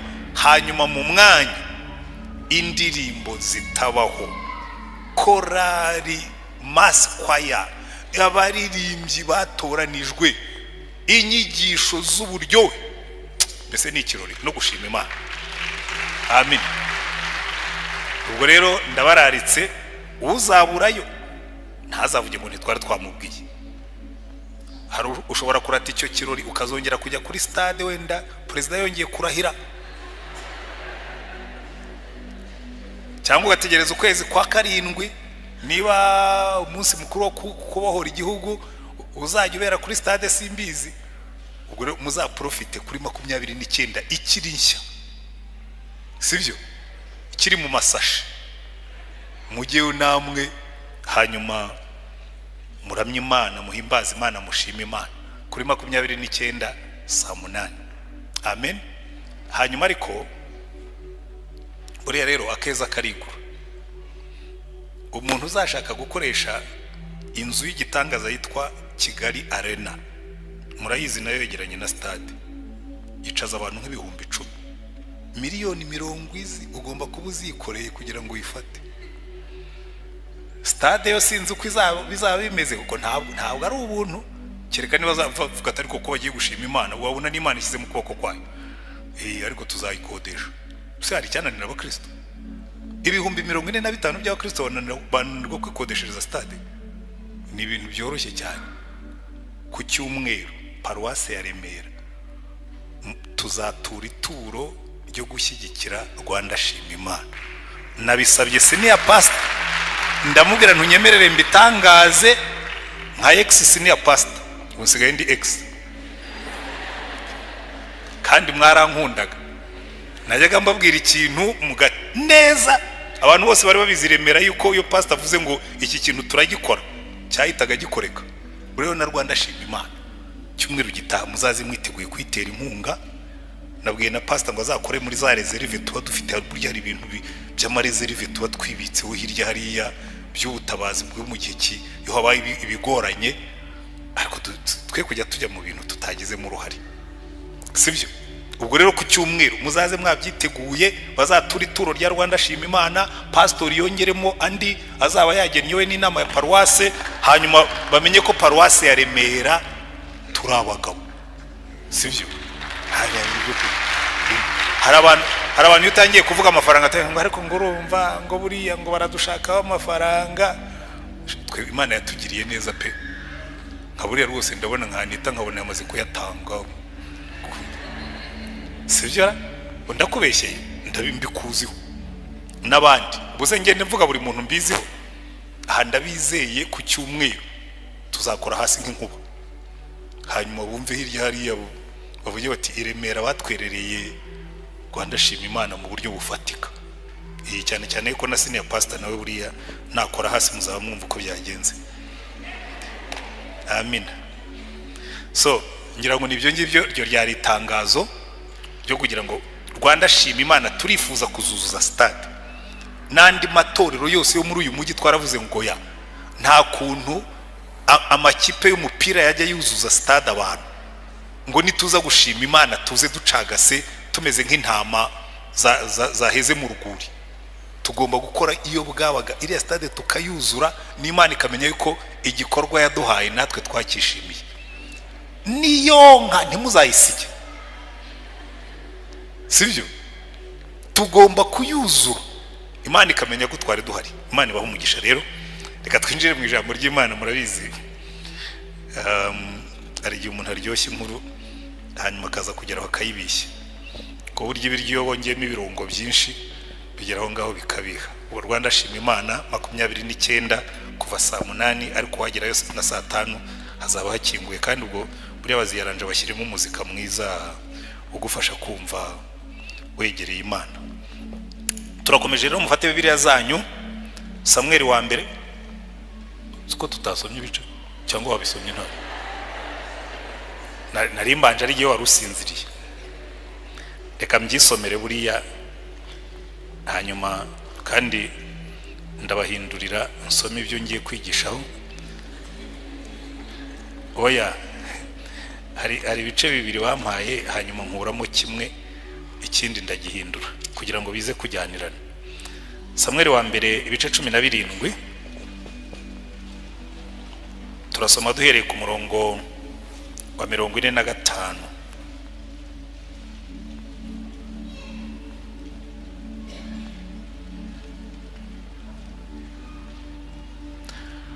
Dawidi abwira Umufilisitiya ati wanteranye inkota n'icumu n'agacumu, ariko jyewe nguteye mu izina ry'Uwiteka Nyiringabo, Imana y'ingabo za Isirayeli wasuzuguye. Uyu munsi Uwiteka arakungabiza nkwice nguce igihanga, kandi ndagaburira ibisiga byo mu kirere n'inyamaswa z'inkazi zo mu ishyamba, intumbi z'ingabo z'Abafilisitiya, kugira ngo bo mu isi yose bamenye ko muri Isirayeli harimo Imana, kandi ko iri teraniro ryose rimenye ko Uwiteka adakirisha inkota cyangwa icumu, kuko intambara ari y'Uwiteka kandi ari we uzabatugabiza. Nuko Umufilisitiya ava aho yarari aza guhura na Dawidi. Dawidi ahuta yiruka yerekeye ingabo zabo ngo ahure n'Umufilisitiya. Dawidi akaba mu mvumba ye akuramo ibuye ararirekera, ariko cora Umufilisitiya mu ruhanga ririgitamo yikubita hasi yubamye. Ko niko Dawidi yahanguje Umufilisitiya ibuye ry'umuhumetso, aramunesha aramwica, kandi nta nkota Dawidi yari yitwaje. Dawidi aravuduka amuhagarara hejuru, asingira inkota ye, ayikura mu rwubati rwayo, aramuhorahoza rwose, ayimucisha igihanga. Nuko Abafilisitiya babonye intwari yabo ipfuye bariruka. Amen. Cyo nicyo gice cya mbere dusomye. Icya kabiri turagisoma mu Befeso ibice 6. Abefeso ibice 6 turahera ku murongo w'10 tugeze ku murongo wa 14 wa 13. Ibisigaye mukomerere mu mwami no mu mbaraga z'ubushobozi bwe bwinshi, mwambara intwaro zose z'Imana kugira ngo mubashe guhagarara mudatsinzwe n'uburiganya bwa Satani, kuko tudakirana n'abafite amaraso n'abafite umubiri, ahubwo dukirana n'abatware n'abafite ubushobozi n'abategeka isi y'umwijima n'imyuka mibi y'ahantu ho mu ijuru. Nuko rero mutware intwaro zose z'Imana kugira ngo mubashe gukomera ku munsi mubi, kandi murangije byose mubashe guhagarara mudatsinzwe. Haleluya. Amen. Abasengera hano murabizi turi mu minsi tumaze twiga ku nyigisho z'urutonde z'uruhererekane, ibyo twita series z'amazina y'Imana. Haleluya. Murabizi abantu batandukanye bashingiye ku izina Imana yahaye Mose, Jehova, Yahwe, bagiye bakora amazina atandukanye bakita Imana amazina. Aburahamu ku musozi wa Moriya agiye gutamba umuhungu we, hanyuma Imana iramutabara imuha isekurume yo gutamba, hanyuma aho hantu ahita Jehova Jayire, Yehova Yire ko tuyita mu Kinyarwanda, Uwiteka, Imana ituma biboneka. Mu yandi magambo, Imana itugaburira, Imana idutunga, Imana itubeshaho. Haleluya.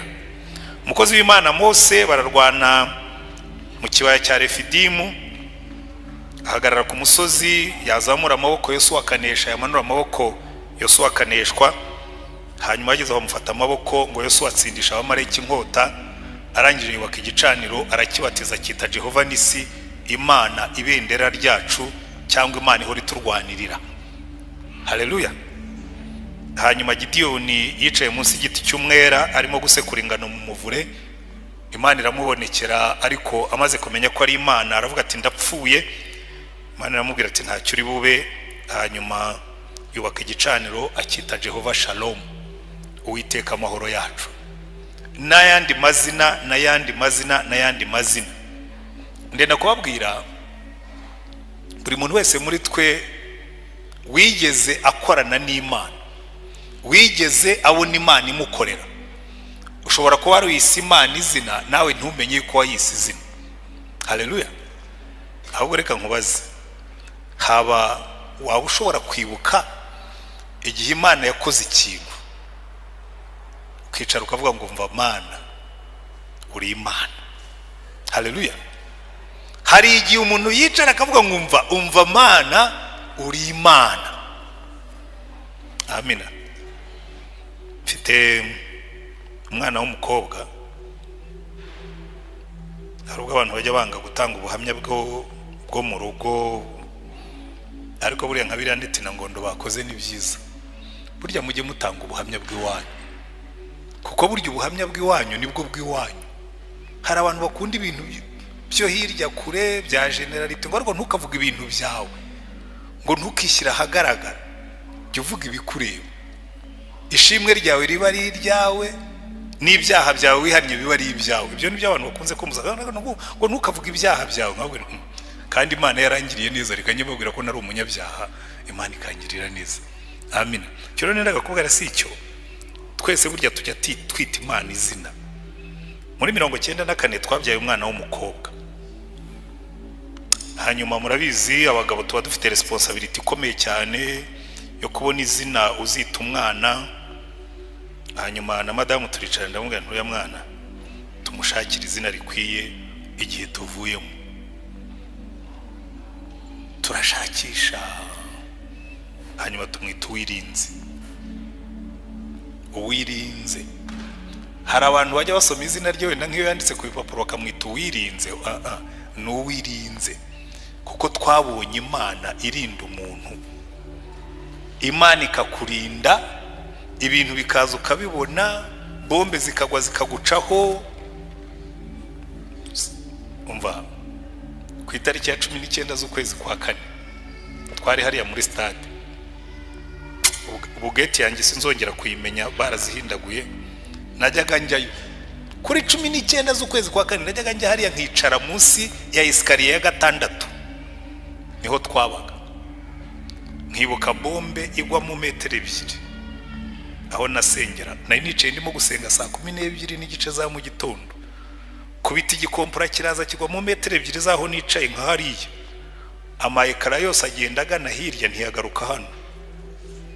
Igihe tukivuga ngo baraturashe mu 8 barasamo, mu 10 barasamo, muri 12 barasamo, byo biza biri on target. Hanyuma byose birangiye ndavuga ngo twabonye ukuboko kw'Imana iturinda. Haleluya.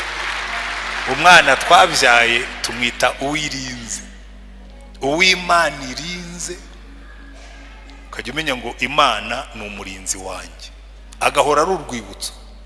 Washobora kutabimenya kuko yarataravuka, ariko giye iyo murebye ndavuga ngo uzahora uri reminder y'ukuri resulta y'uburinzi bw'Imana, kuko Imana itaturinda ntawe yaravutse. Amen. Wigeze uhura n'Imana uyita izina?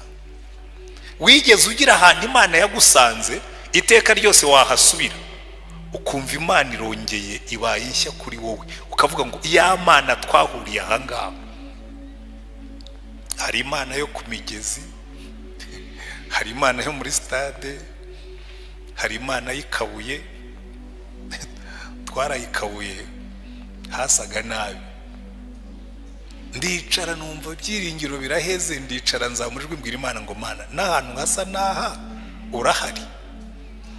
Iyo nyuze ikabuye iteka ryose ndeba ahantu icyo kirundo cy'amatafari cyari kiri, nkumva na parika imodoka nkagenda nkongera nkahicara, nkongera nkumva ijwi ry'Imana ryambwiye ngo nuca mu muriro ntuzashya, nuca mu migezi ntizagutembana, nuca mu mazi ntazakurengera kuko ndi kumwe nawe.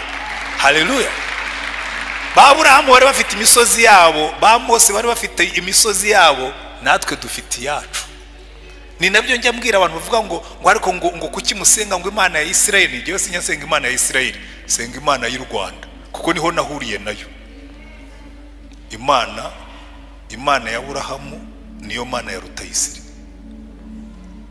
Yabaye Imana yawe ariko Mana ya Aburahamu, Mana ya Isaka, wajya uvuga ngo Mana yanjye. Iyo niyo nzi.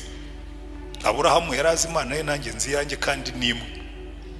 Ariko bakunda kwisengera Imana ya Aburahamu na Isaka na Yakobo, ngo ujye mukomeza ntacyo bizayitwara. Ariko ujye nkunda kwivugira Mana yacu, ya yindi twabonye cyagiye. Sibyo ra? We ntiwayibonye? Hari abantu njye ndeba nkabona ntabwo wayibonye. Hari abantu tuba tubiziranyeho, twarayibonye, twabonye Imana igenda, twumvise Imana ivuga, tuyita amazina. Haleluya. Rero nagira ngo uyu munsi tugiye kwiga, kandi buriya niba warigeze kubona Imana mu buryo nk'ubwo ngubwo mbabwira, hari ikintu kimwe kinezeza, kuko ibyo wahuye nabyo kirya gihe ushobora kutazahura nabyo bundi bushya, ariko uzahura n'ibyenda gusa nabyo. Uzahura n'ibigutera ubwoba, uzahura n'ibigukanga, uzahura n'ibigukangisha, uzahura n'ibikwihebesha, uzahura ni hanyuma wibuke ngo ya Mana twahuye hahandi. Iyo niyo Mana nzakorera. Ya Mana wahuye nayo cya gihe iracyari ya yindi. Ya Mana wahuye nayo ikakurinda iracyari ya yindi. Ya Mana yaguhaye ibyo wari ukeneye iracyari ya yindi, yo ntihinduka. Niyo mpamvu mu izina ryayo yaravuze ngo izina ryanjye ni ndiho. Ni ukuvuga ngo simpinduka, nta n'umugambi ifite wo guhinduka, nta n'igishobora kumpindura. Haleluya. Iryo zina rigumaho. Uyu munsi ndagira ngo nihute twige izina dufite uyu munsi ryitwa Uwiteka Nyiringabo, Jehova Sabaoti.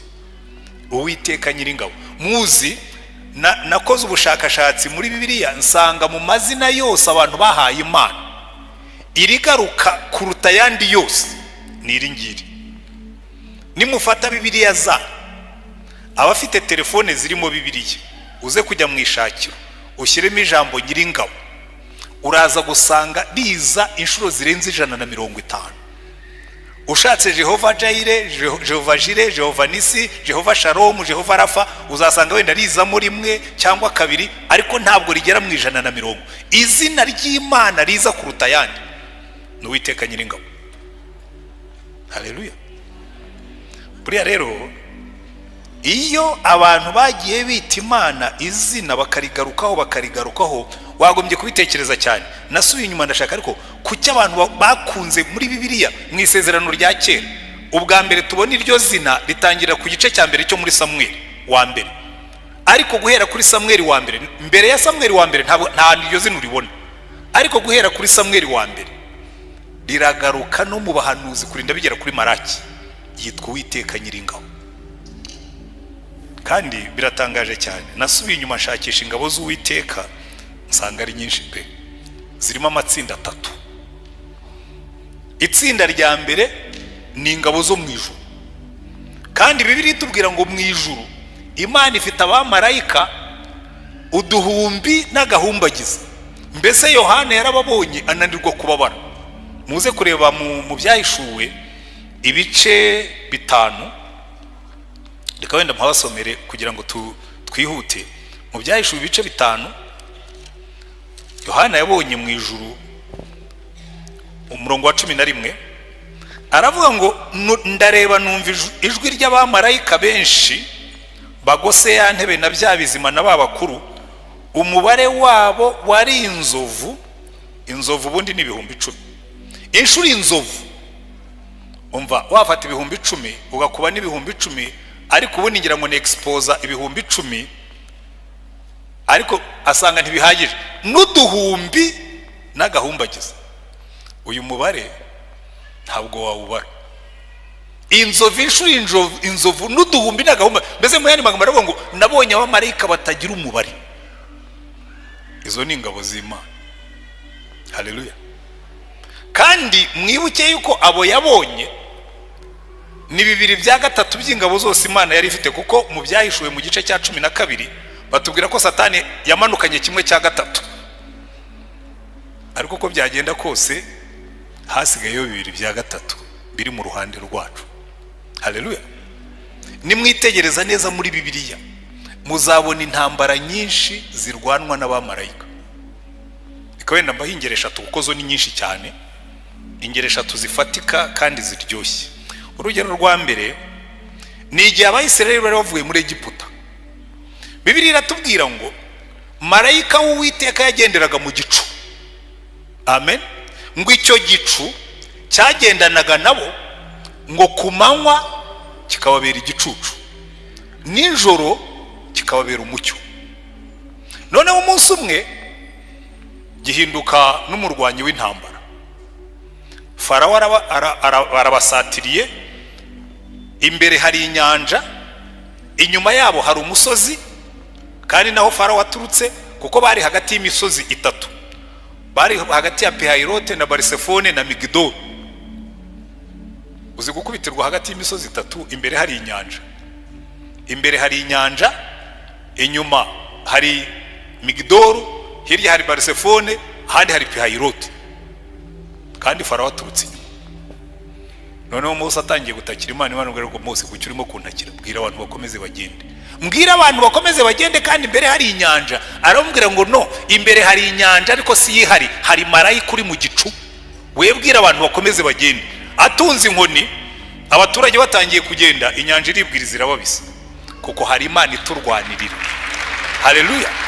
Ikibazo cy'Imana nuko rimwe na rimwe itangira kurwana ubwoba bwatwishe. Uzareba Imana buri ifite ukuntu igenda buhoro.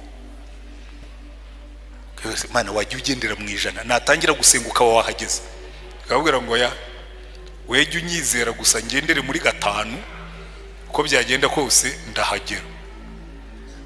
Noneho ikintu kinejeje muri iyo nkuru, Mose abwiye abantu ngo nimugende, inyanja iribwiriza irababisa. Niki cyatumye inyanja ibabisa? Igicu kirimo marayika.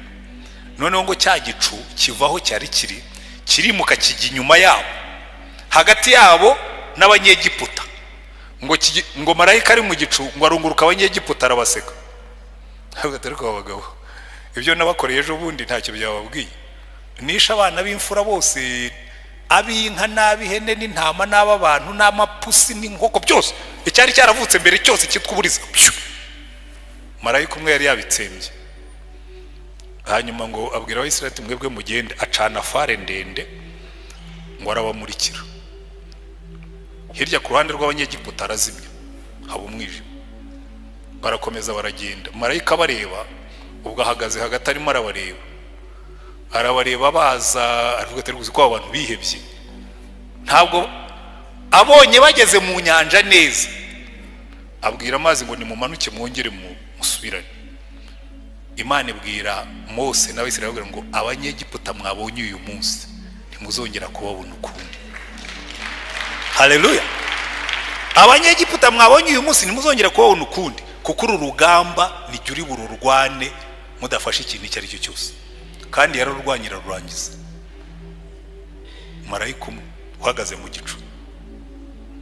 undi munsi umwami witwa Senekeribu araza aridodomba tuka Imana agira guterwa Imana guteruza aka kagabo kigerezaho koko nta nubwo kigiye kubyababanjirije ninjoro marayika araza ingabo 185 arabitsemba bucya mu gitondo ingabo zose zashize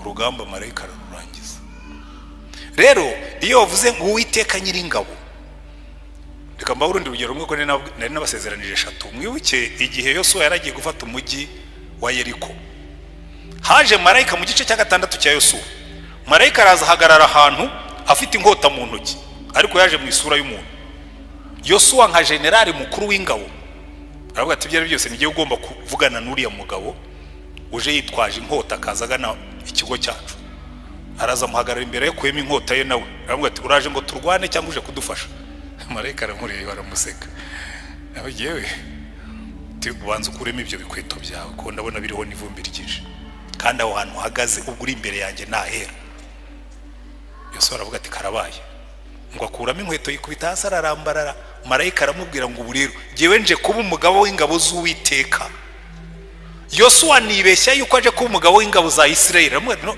nje kuba umugaba w'ingabo z'Uwiteka bivuga ngo urugamba rw'Iyeriko rwarimo amatsinda abiri y'ingabo izarwanaga zigaragara n'izarwanaga zitagaragara haleluya ubibwirwa n'iki ko harimo ingabo zitagaragara icyambere marayika niwe watanze strategy y'urugamba aramubwira ngo mugende muzenguruke Yeriko mwambaye agapfukamunwa nta kuvuga buryo natekereje impamvu Imana yabujije Abisirayeli kuvuga bazenguruka Yeriko nsanga yari ifite impamvu iyo abantu batangiye kuvuga bavuga ibiteye ubwoba iyo abantu batangiye kuvuga bavuga urucantege bagati buriya birashize murebe uko no midugudu ikomeye murebe bari abantu barimo ni barebare bya bindi byari byaracine Imana yavuga ngo muzazenguruke mufunze umunwa mutavuga bumva iki bumva amakondera y'Uwiteka gusa abari imbere bazenguruka 7 ku munsi wa 7 ngo ku munsi wa 7 muzabyuke kare kare muzenguruke 7 umudugudu ku nshuro ya 7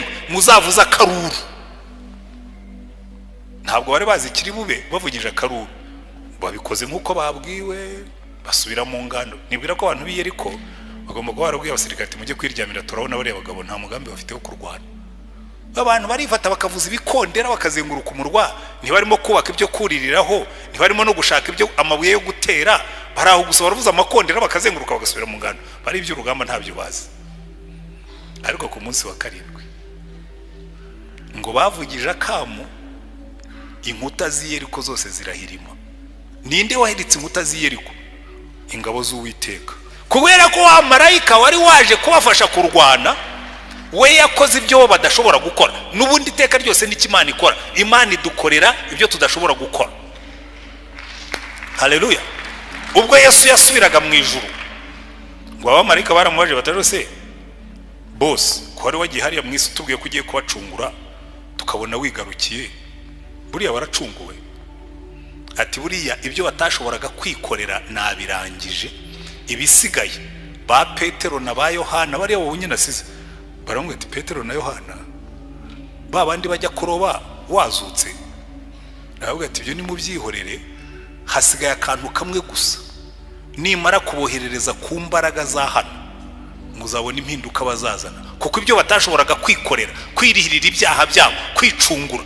ibyo nabibakoreye ibisigaye no kubwira abantu gusa bakora ngo urugamba rwararangiye twe tugiye gukora ibyo bita mop up guhumba humba udusigaye inyuma amen kuko buriya iteka ryose Imana idukorera ibyo twebwe tutashoboraga kwikorera ikatubwira ngo bisigaye namwe ni mu birangiza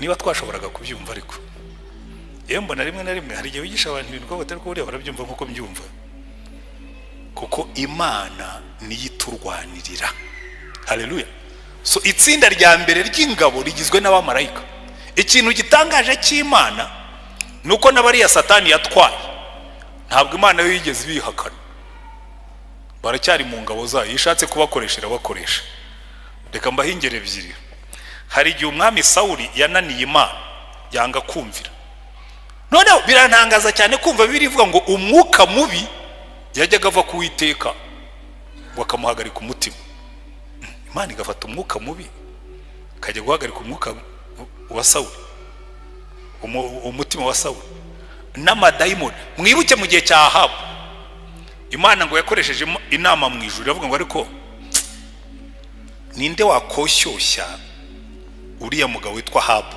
ndambiwe ibyaha bye, agaterera Moti Galeyadi akagwayo. Noneho Mikaya aravuga ngo nabonye imyuka y'ibinyoma iteraniye imbere y'Uwiteka, iravuga ngo duha uburenganzira tugende tumushukashuke. Ngo Imana irayibwira ngo nimugende. Ngo imyuka iragenda ijya mu bahanuzi be. Igitangaje nuko Mikaya yarabivuze koko, aravuga ati abahanuzi bawe ni wongo tu, ni ibinyoma. Ngo ati ngaho noneho wowe vuga iby'Imana yagutumye. Ati Imana yambwiye ngo izi ngabo zimeze nk'impehe zitagira umutware, nibisubirireyo. Abwira Yehoshafati ngo sinakubwiye uyu mugabo ntajya ampanurira ibyiza, ngo mugikubite mu gihe amazi y'agahimano kugeza igihe nzagarukira. Aramuga ati ndahiye Uwiteka Imana nkorera, nugaruka Imana izaba itaravugiye muri jewe. Ntiyagarutse. Kubera iki? Hari imyuka n'imyuka mibi ntakishobora gukora Imana itayihaye uburenganzira. Haleluya. Kuko Uwiteka ni nyiringabo na ziriya arazitegeka. Itsinda rya kabiri, kuko ibyo yaremye byose Imana ibikoresha uko ishaka. N'amadayimoni gitarayashyira mu muriro igihe gitembera, iravuga tuke fayine, igihe mu gitembera mu bwatsi bwanjye ubwo muri abagaragu banjye. Kuko Imana ni umwami, ni nyiringabo, ariko ni na nyiribiremwa. Ibintu byose biriho ni ibyayo kandi bikoresha uko ishaka. Nibyo byigometse, wowe tushaka nubwo wigometse uranyumvira kuko ni nkutegeka uragenda. Iyo niyo Mana yacu, Jehova Sabaoth, Uwiteka nyiringabo. Amina.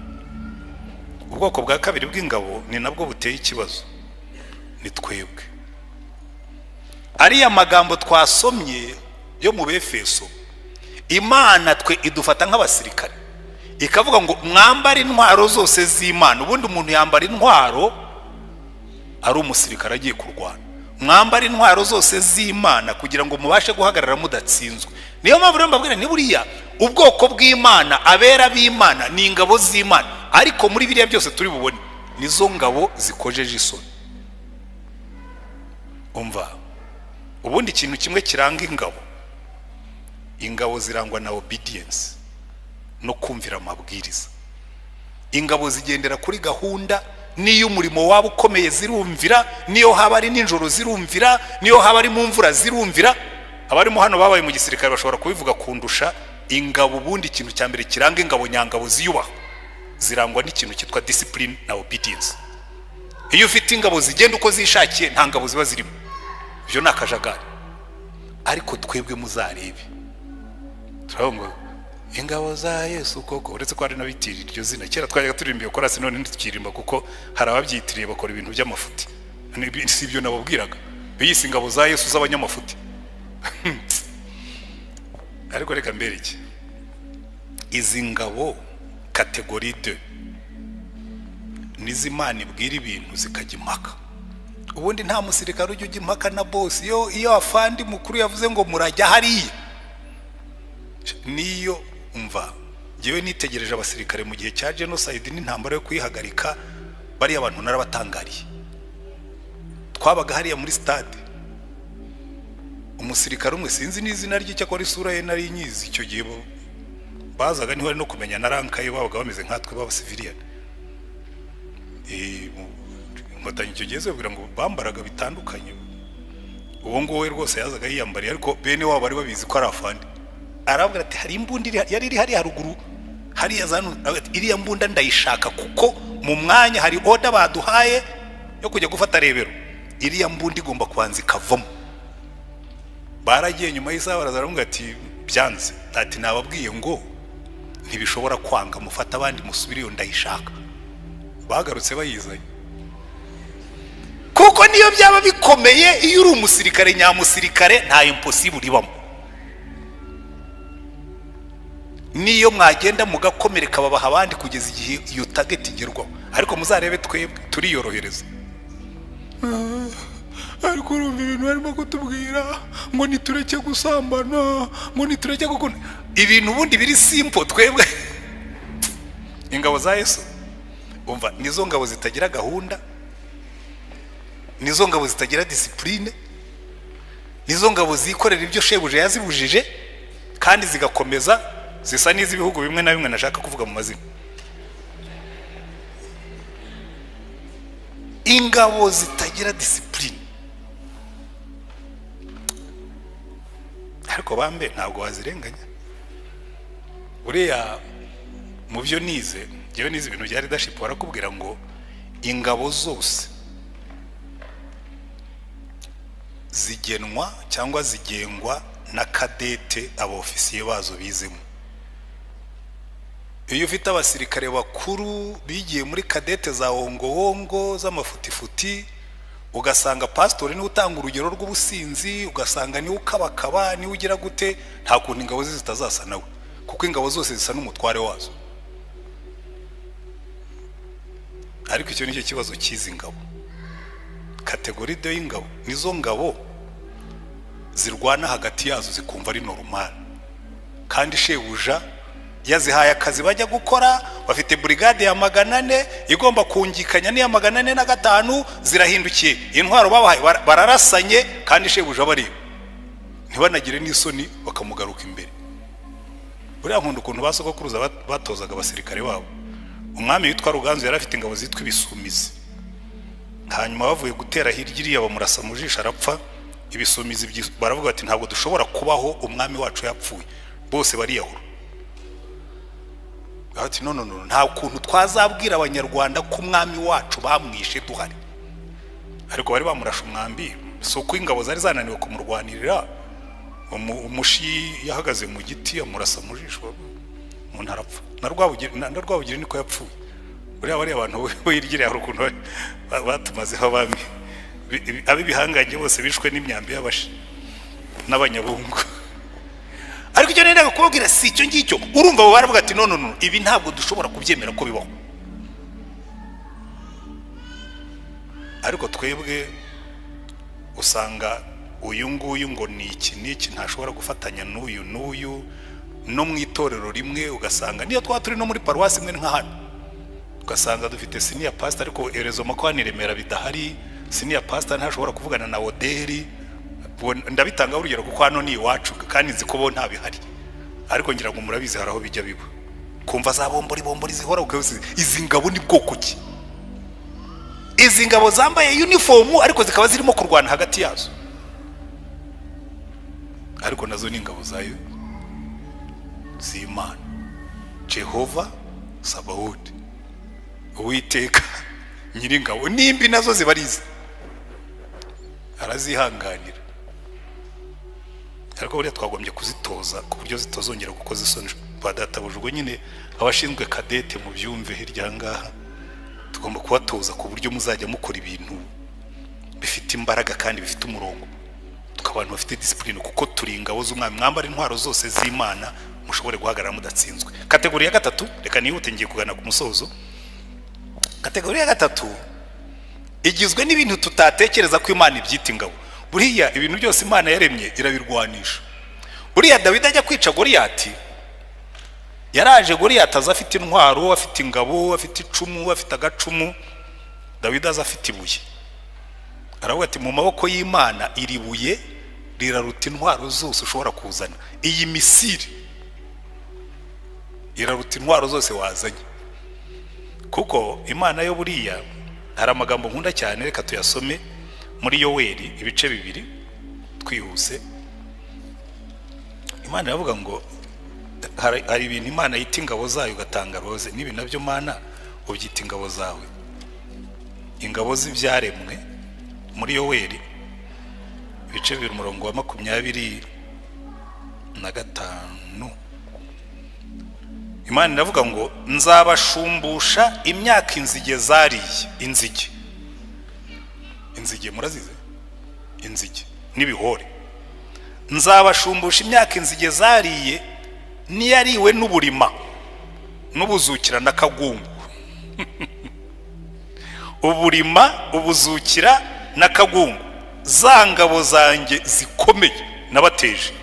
Ibimonyo, intozi, kagungu, ibinyugunyugu Imana ikavuga ngo biriya nabyo ni ingabo zanjye, iyo nshatse kubirwanisha ndabyohereza nkatera abanzi banjye nkabajujubye. Tekereza, hari ahantu Imana yigeze guteza abantu amavuba aramanuka.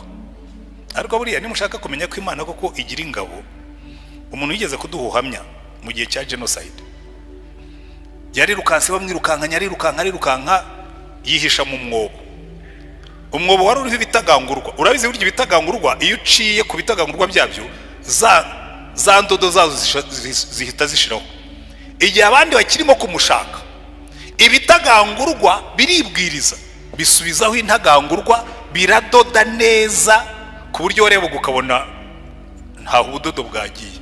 Abantu baraza bahagarara imbere y'umwobo baravuga ati ibyo byose niba yanagiye ntiyagiye muri uyu mwobo, kuko iyo ajya muri uyu mwobo izi ntagangurwa ntiziba zikiriho, bacaho baragenda. Izo ni ingabo z'Uwiteka ashobora kohereza zikakurwanirira. Hari ingero nyinshi. Abandi birukankanya umwana aragenda yicara munsi y'igiti, harimo umutiba w'inzuki. Sinzi icyamanuye umutiba w'inzuki, wikubita hasi, inzuki ntizamurya ariko zirara muri ba bantu. Jogo zirabi. Ubwo ni ubuhamya tugenda tubona. Ibintu byose Imana ishobora kubihinduramo ingabo ikabikoresha iyo ishaka kukurwanirira. Haleluya. Niyo mpamvu Imana ivuga ngo za ngabo zanjye za kagungu n'uburima n'ubuzukira n'ibimonyo n'intozi, ngo za ngabo zanjye nabateje. Rero Imana yacu niyo mpamvu ivuga ngo ndi Imana nyiringabo. Haleluya. Ariko reka nangirize kuri ijambo Dawidi yabwiye Goliyati. Yaramubwiye ngo rega Goliyati, ibi bintu urimo gukora nuko utasobanukiwe urwana nawe. Yaramubwiye ngo uru rugamba si urwanjye, uru rugamba ni urw'Uwiteka nyiringabo, nguteye mu izina ry'Uwiteka nyiringabo, Imana y'ingabo za Isirayeli wasuzuguye. Uyu munsi Uwiteka arakungabiza nkwice nguce igihanga, kandi ndakugaburira ibisiga byo mu kirere n'inyamaswa z'inkazi zo mu ishyamba, intumbi z'ingabo z'Abafilisiti, kugira ngo abo mu isi yose bamenye ko muri Isirayeli harimo Imana, kandi iteraniro ryose rimenye ko Uwiteka adakirisha inkota cyangwa icumu, kuko intambara ari y'Uwiteka kandi ari uzabatugabiza. Ndagira ngo mutahanire ijambo, intambara ni y'Uwiteka. Ntabwo nzi urugamba urimo kurwana narwo, ntabwo nzi intambara uhanganye nayo, ariko nufata iyo ntambara ukabibwira Imana ngo mva rero Mana, ibi bibazo ndabiguhaye. Nyangunda kubabwira hano inkuru, ntabwo ari umugani, ni inkuru. Kera abana banjye bakiri batoya, ubu ni ibisore barakuze, bamwe baranarongoye, abahungu banjye babiri bakundaga gutwara imodoka. Ngira ngo niyo mpamvu bize kwitwara vuba bagatwara. Noneho iteka ryose iyo navaga mu rugo barazaga bakicara ku biro byanjye, bagafata vora bakagenda bayizunguza. Cyo nakoraga no kuyistabiliza gusa ngo batarenze imodoka ikarenga umuhanda. Bagera hepfo ku muhanda munini bakavamo bagasubira haruguru mu rugo. Twari duturanye n'umuntu ufite ibibwa binini. Noneho umunsi umwe baramanuka, bageze ku muhanda babona ibibwa birahari. Iyi nkuru bamwe murayizi, nkunda kuyivuga ko jewe nigira ku bintu byose. Nanjye buri bintu byose ingabo z'Uwiteka zimbere ishuri. Noneho bareba zambwa, kandi baragomba kuva mu modoka bagasubira mu rugo. Barambwira ngo papa, ngo ziriya mbwa wazibonye? Nti nazibonye. Ngo urazireba? Nti ndazireba. Ngo rero ngo tugiye kukureba wowe ureba imbwa, tugiye kukureba wowe ureba imbwa, hanyuma tugende dusubire mu rugo. Ndababwira rwose mugende, ziriya mbwa ndazireba. Bakagenda ikigongogongo bamwira ngo papa, ngo uracyazireba? Nti ngo urazireba? Nti ngo uracyazireba? Nti ngo urazireba? Nti baragenda bageze kuri gate binjiye mu rugo, ngo igendere noneho ngo twagiye. Rero nawe nubona ibibazo bije, jya uhindura amaso ureba Imana. Nurangiza ubibwire ngo mva rero Mana, uru rugamba si urwanjye, ndaruguhaye. Kuko iyo urugamba waruhaye Uwiteka, burya imbaraga z'abaturage ziba mu bushobozi bw'imbaraga z'ingabo zawo. Mwigeze kumva mu minsi ishize perezida abwira abanyarwanda ngo umva, ngo ibingibi mubimparire, mwe mujye muryama musinzire. mu yandi magambo mbahaye icyizere kidashidikanywa ko kubarinda ni responsibility yanjye. Mwe mujye muryama musinzire. N'Imana nayo niko itubwira, iratubwira ngo izo ntambara ni muzimpe mwe musinzire, izo ntambara ni muzimpe mwe muruhuke, mwe ni muntumbire munyizere, nimurangiza mureke mbarwanirire intambara. Rero nicyo Dawidi yari yarasobanukiwe. Ntabwo yagiye kurwana na Goliyati kuko yari yizeye imbaraga ze, ntazo yari afite. Ntabwo yagiye kurwana na Goliyati kuko yari yizeye intwaro ze, ntazo yari afite. Ntabwo yagiye kurwana na Goliyati kuko yari yizeye experience, kuko ntayo yari afite. Yari yizeye gusa yaramubwira ngo Goliyati, wowe unteranye icumu n'agacumu n'ingabo ntoya n'inini n'abazigutwaje za reserve, ngiye nguteye mu izina ry'Uwiteka Imana ya Isirayeli nyiringabo. Kandi uyu munsi kubera ko iyo Mana nyizi irakungabiza n'izi ngabo z'Abafilisitiya kuko wayisuzuguye. Kandi impamvu mbikubwiye, uru rugamba si urwanjye, it's not about me. Buri ikintu abakristo mutari mwasobanukirwa, nufata ubuzima bwawe ukabuha Yesu, haleluya, n'intambara ujye uzimurekera. Ikintu nigeze mu gutumva Yesu, ubu buzima ko nabuguhaye none bakaba bashaka kubunyambura, azakubwira ati urwo rugamba si urwawe, ngiye mfite ubushobozi bwo kurinda ibyo bambikije. Nibyo Paulo yanditse aravuga ngo iyo twizeye ifite ubushobozi bwo kurinda ikibitsanyo cyacu. Amina.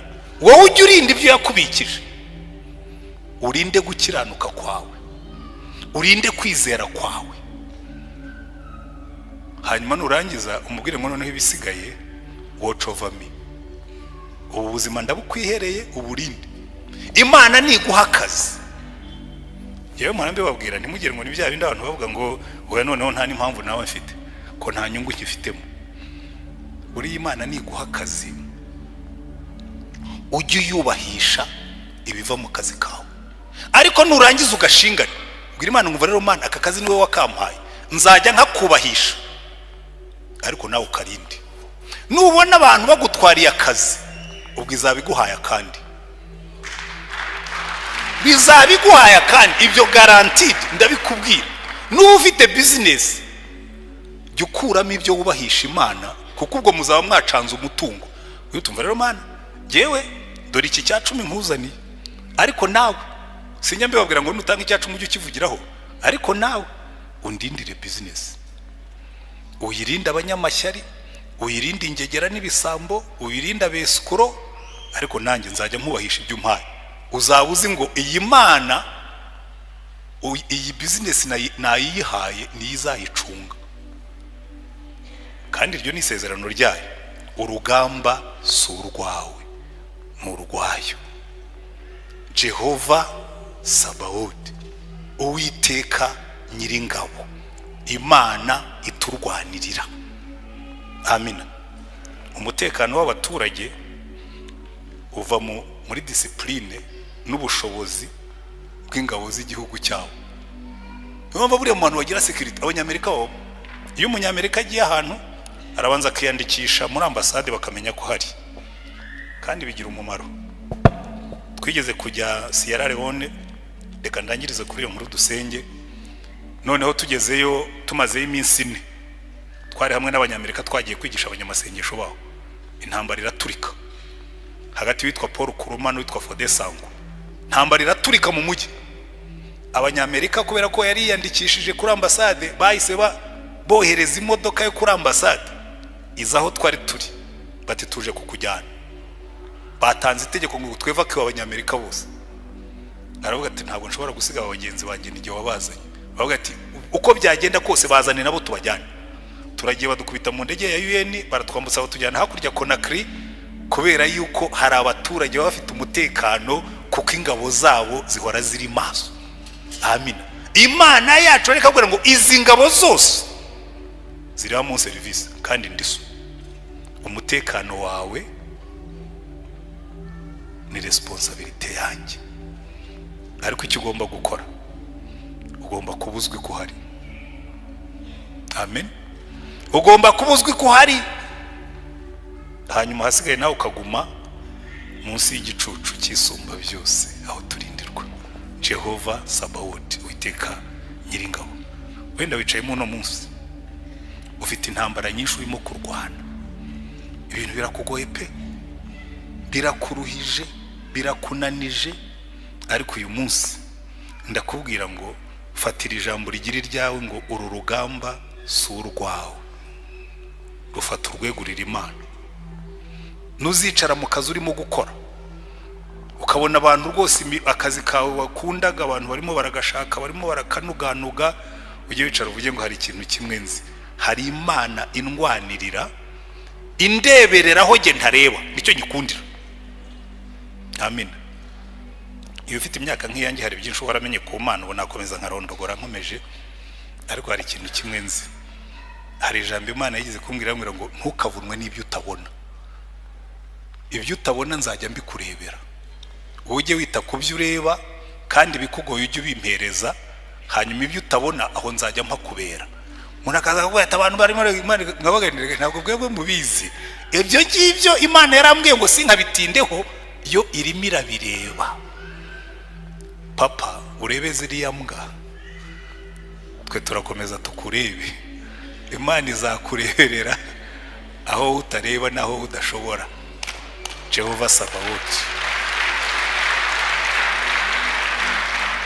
Reka dusenge Imana, ariko niba urimo ukaba ufite intambara zirimo kukugora, reka ngufashe kuzisengera. Tubwire iyo Mana yiyemeje kutubera Imana nyiringabo, uturwanirira intambara. Zamura ikiganza ariko nawe banze urebe uvuge ngo rwose ubundi iyo nsaba Imana, erega buri iyo tutajyana n'uwo munyamerika ntabwo tuba twaravuye Sierra Leone. Twakijwe nuko dufite umunyamerika kandi nawe yari yandikishije kuri ambasade babizi ko hari. Iyo tutagira umunyamerika twebwe ntawe ari kutwevaka, icyo gihe u Rwanda rwari rutarakomera nkuko dukomeye uyu munsi. Rero reka mbabwire, banza wiyandikishe mu bana b'Imana, hanyuma narangiza ujye ubwira Imana ngo Mana papa ziriya mbwa zirebe, jewe ndakomeza nkuhanje amaso, hanyuma dusenge Imana. Niba wumva washaka kwakira Yesu uyu munsi, kuko ijambo ry'Imana riratubwira ngo abamwizeye, abamwakiriye bakizera izina ryabahaye ubushobozi bwo kuba abana b'Imana, aho niho duhera. Ariko niba warakiriye Yesu ukaba ufite n'intambara, niyo waba utaramwakira ukamwakira uyu munsi kandi ufite n'intambara, byose mubwire tumva rero Yesu ndiyandikishije, ariko guhera uyu munsi izi ntambara ndaziguhaye. Uwumvise umwuka avugana nawe uzamura ikiganza aho uri, dusenge Imana. Turagushimye Mwami Imana yacu, iri zina abahanuzi bararikwise, iri zina bana barisubiyemo, iri zina ba Dawidi barisubiyemo, iri zina abami basenga bararivugaga, nuno munsi natwe turacyarivuga, uri Uwiteka nyiringabo. Ingabo zose z'ijuru, ingabo zose z'isi, n'ibyo waremye byose ushobora kubidukoreshereza kugira ngo turengere. Ndasengera abantu bose bicaye mu hano, abamanitse ibiganza kubera ko bashaka kubanza kwinjira muri liste y'abana bawe, abo bandike mu gitabo cy'ubugingo. Kandi abamanitse ibiganza kuko bafite intambara barimo kurwana nazo zibagoye, mu izina rya Umwami wacu Yesu Kristo, niwe wavuze ngo babiri nibahuza umutima kugira icyo basabira, muhuje umutima nabo, izo ntambara baziguhe kandi nurangiza uzibarwanirire ku buryo hazavamo ubuhamya buzahesha izina ryawe icyubahiro. Wumve gusenga dusengeye imbere yawe uyu munsi, uzugendane natwe. Jehova Sabaoth, Uwiteka nyiringabo, Imana idukunda, Imana itubereye umubyeyi, kandi Imana yiteguye kuturwanira mu bihe byose. Uhabwe icyubahiro, uhabwe amashimwe, natwe duhe umugisha iteka ryose tukunezerwe, mu izina rya Umwami wacu Yesu Kristo.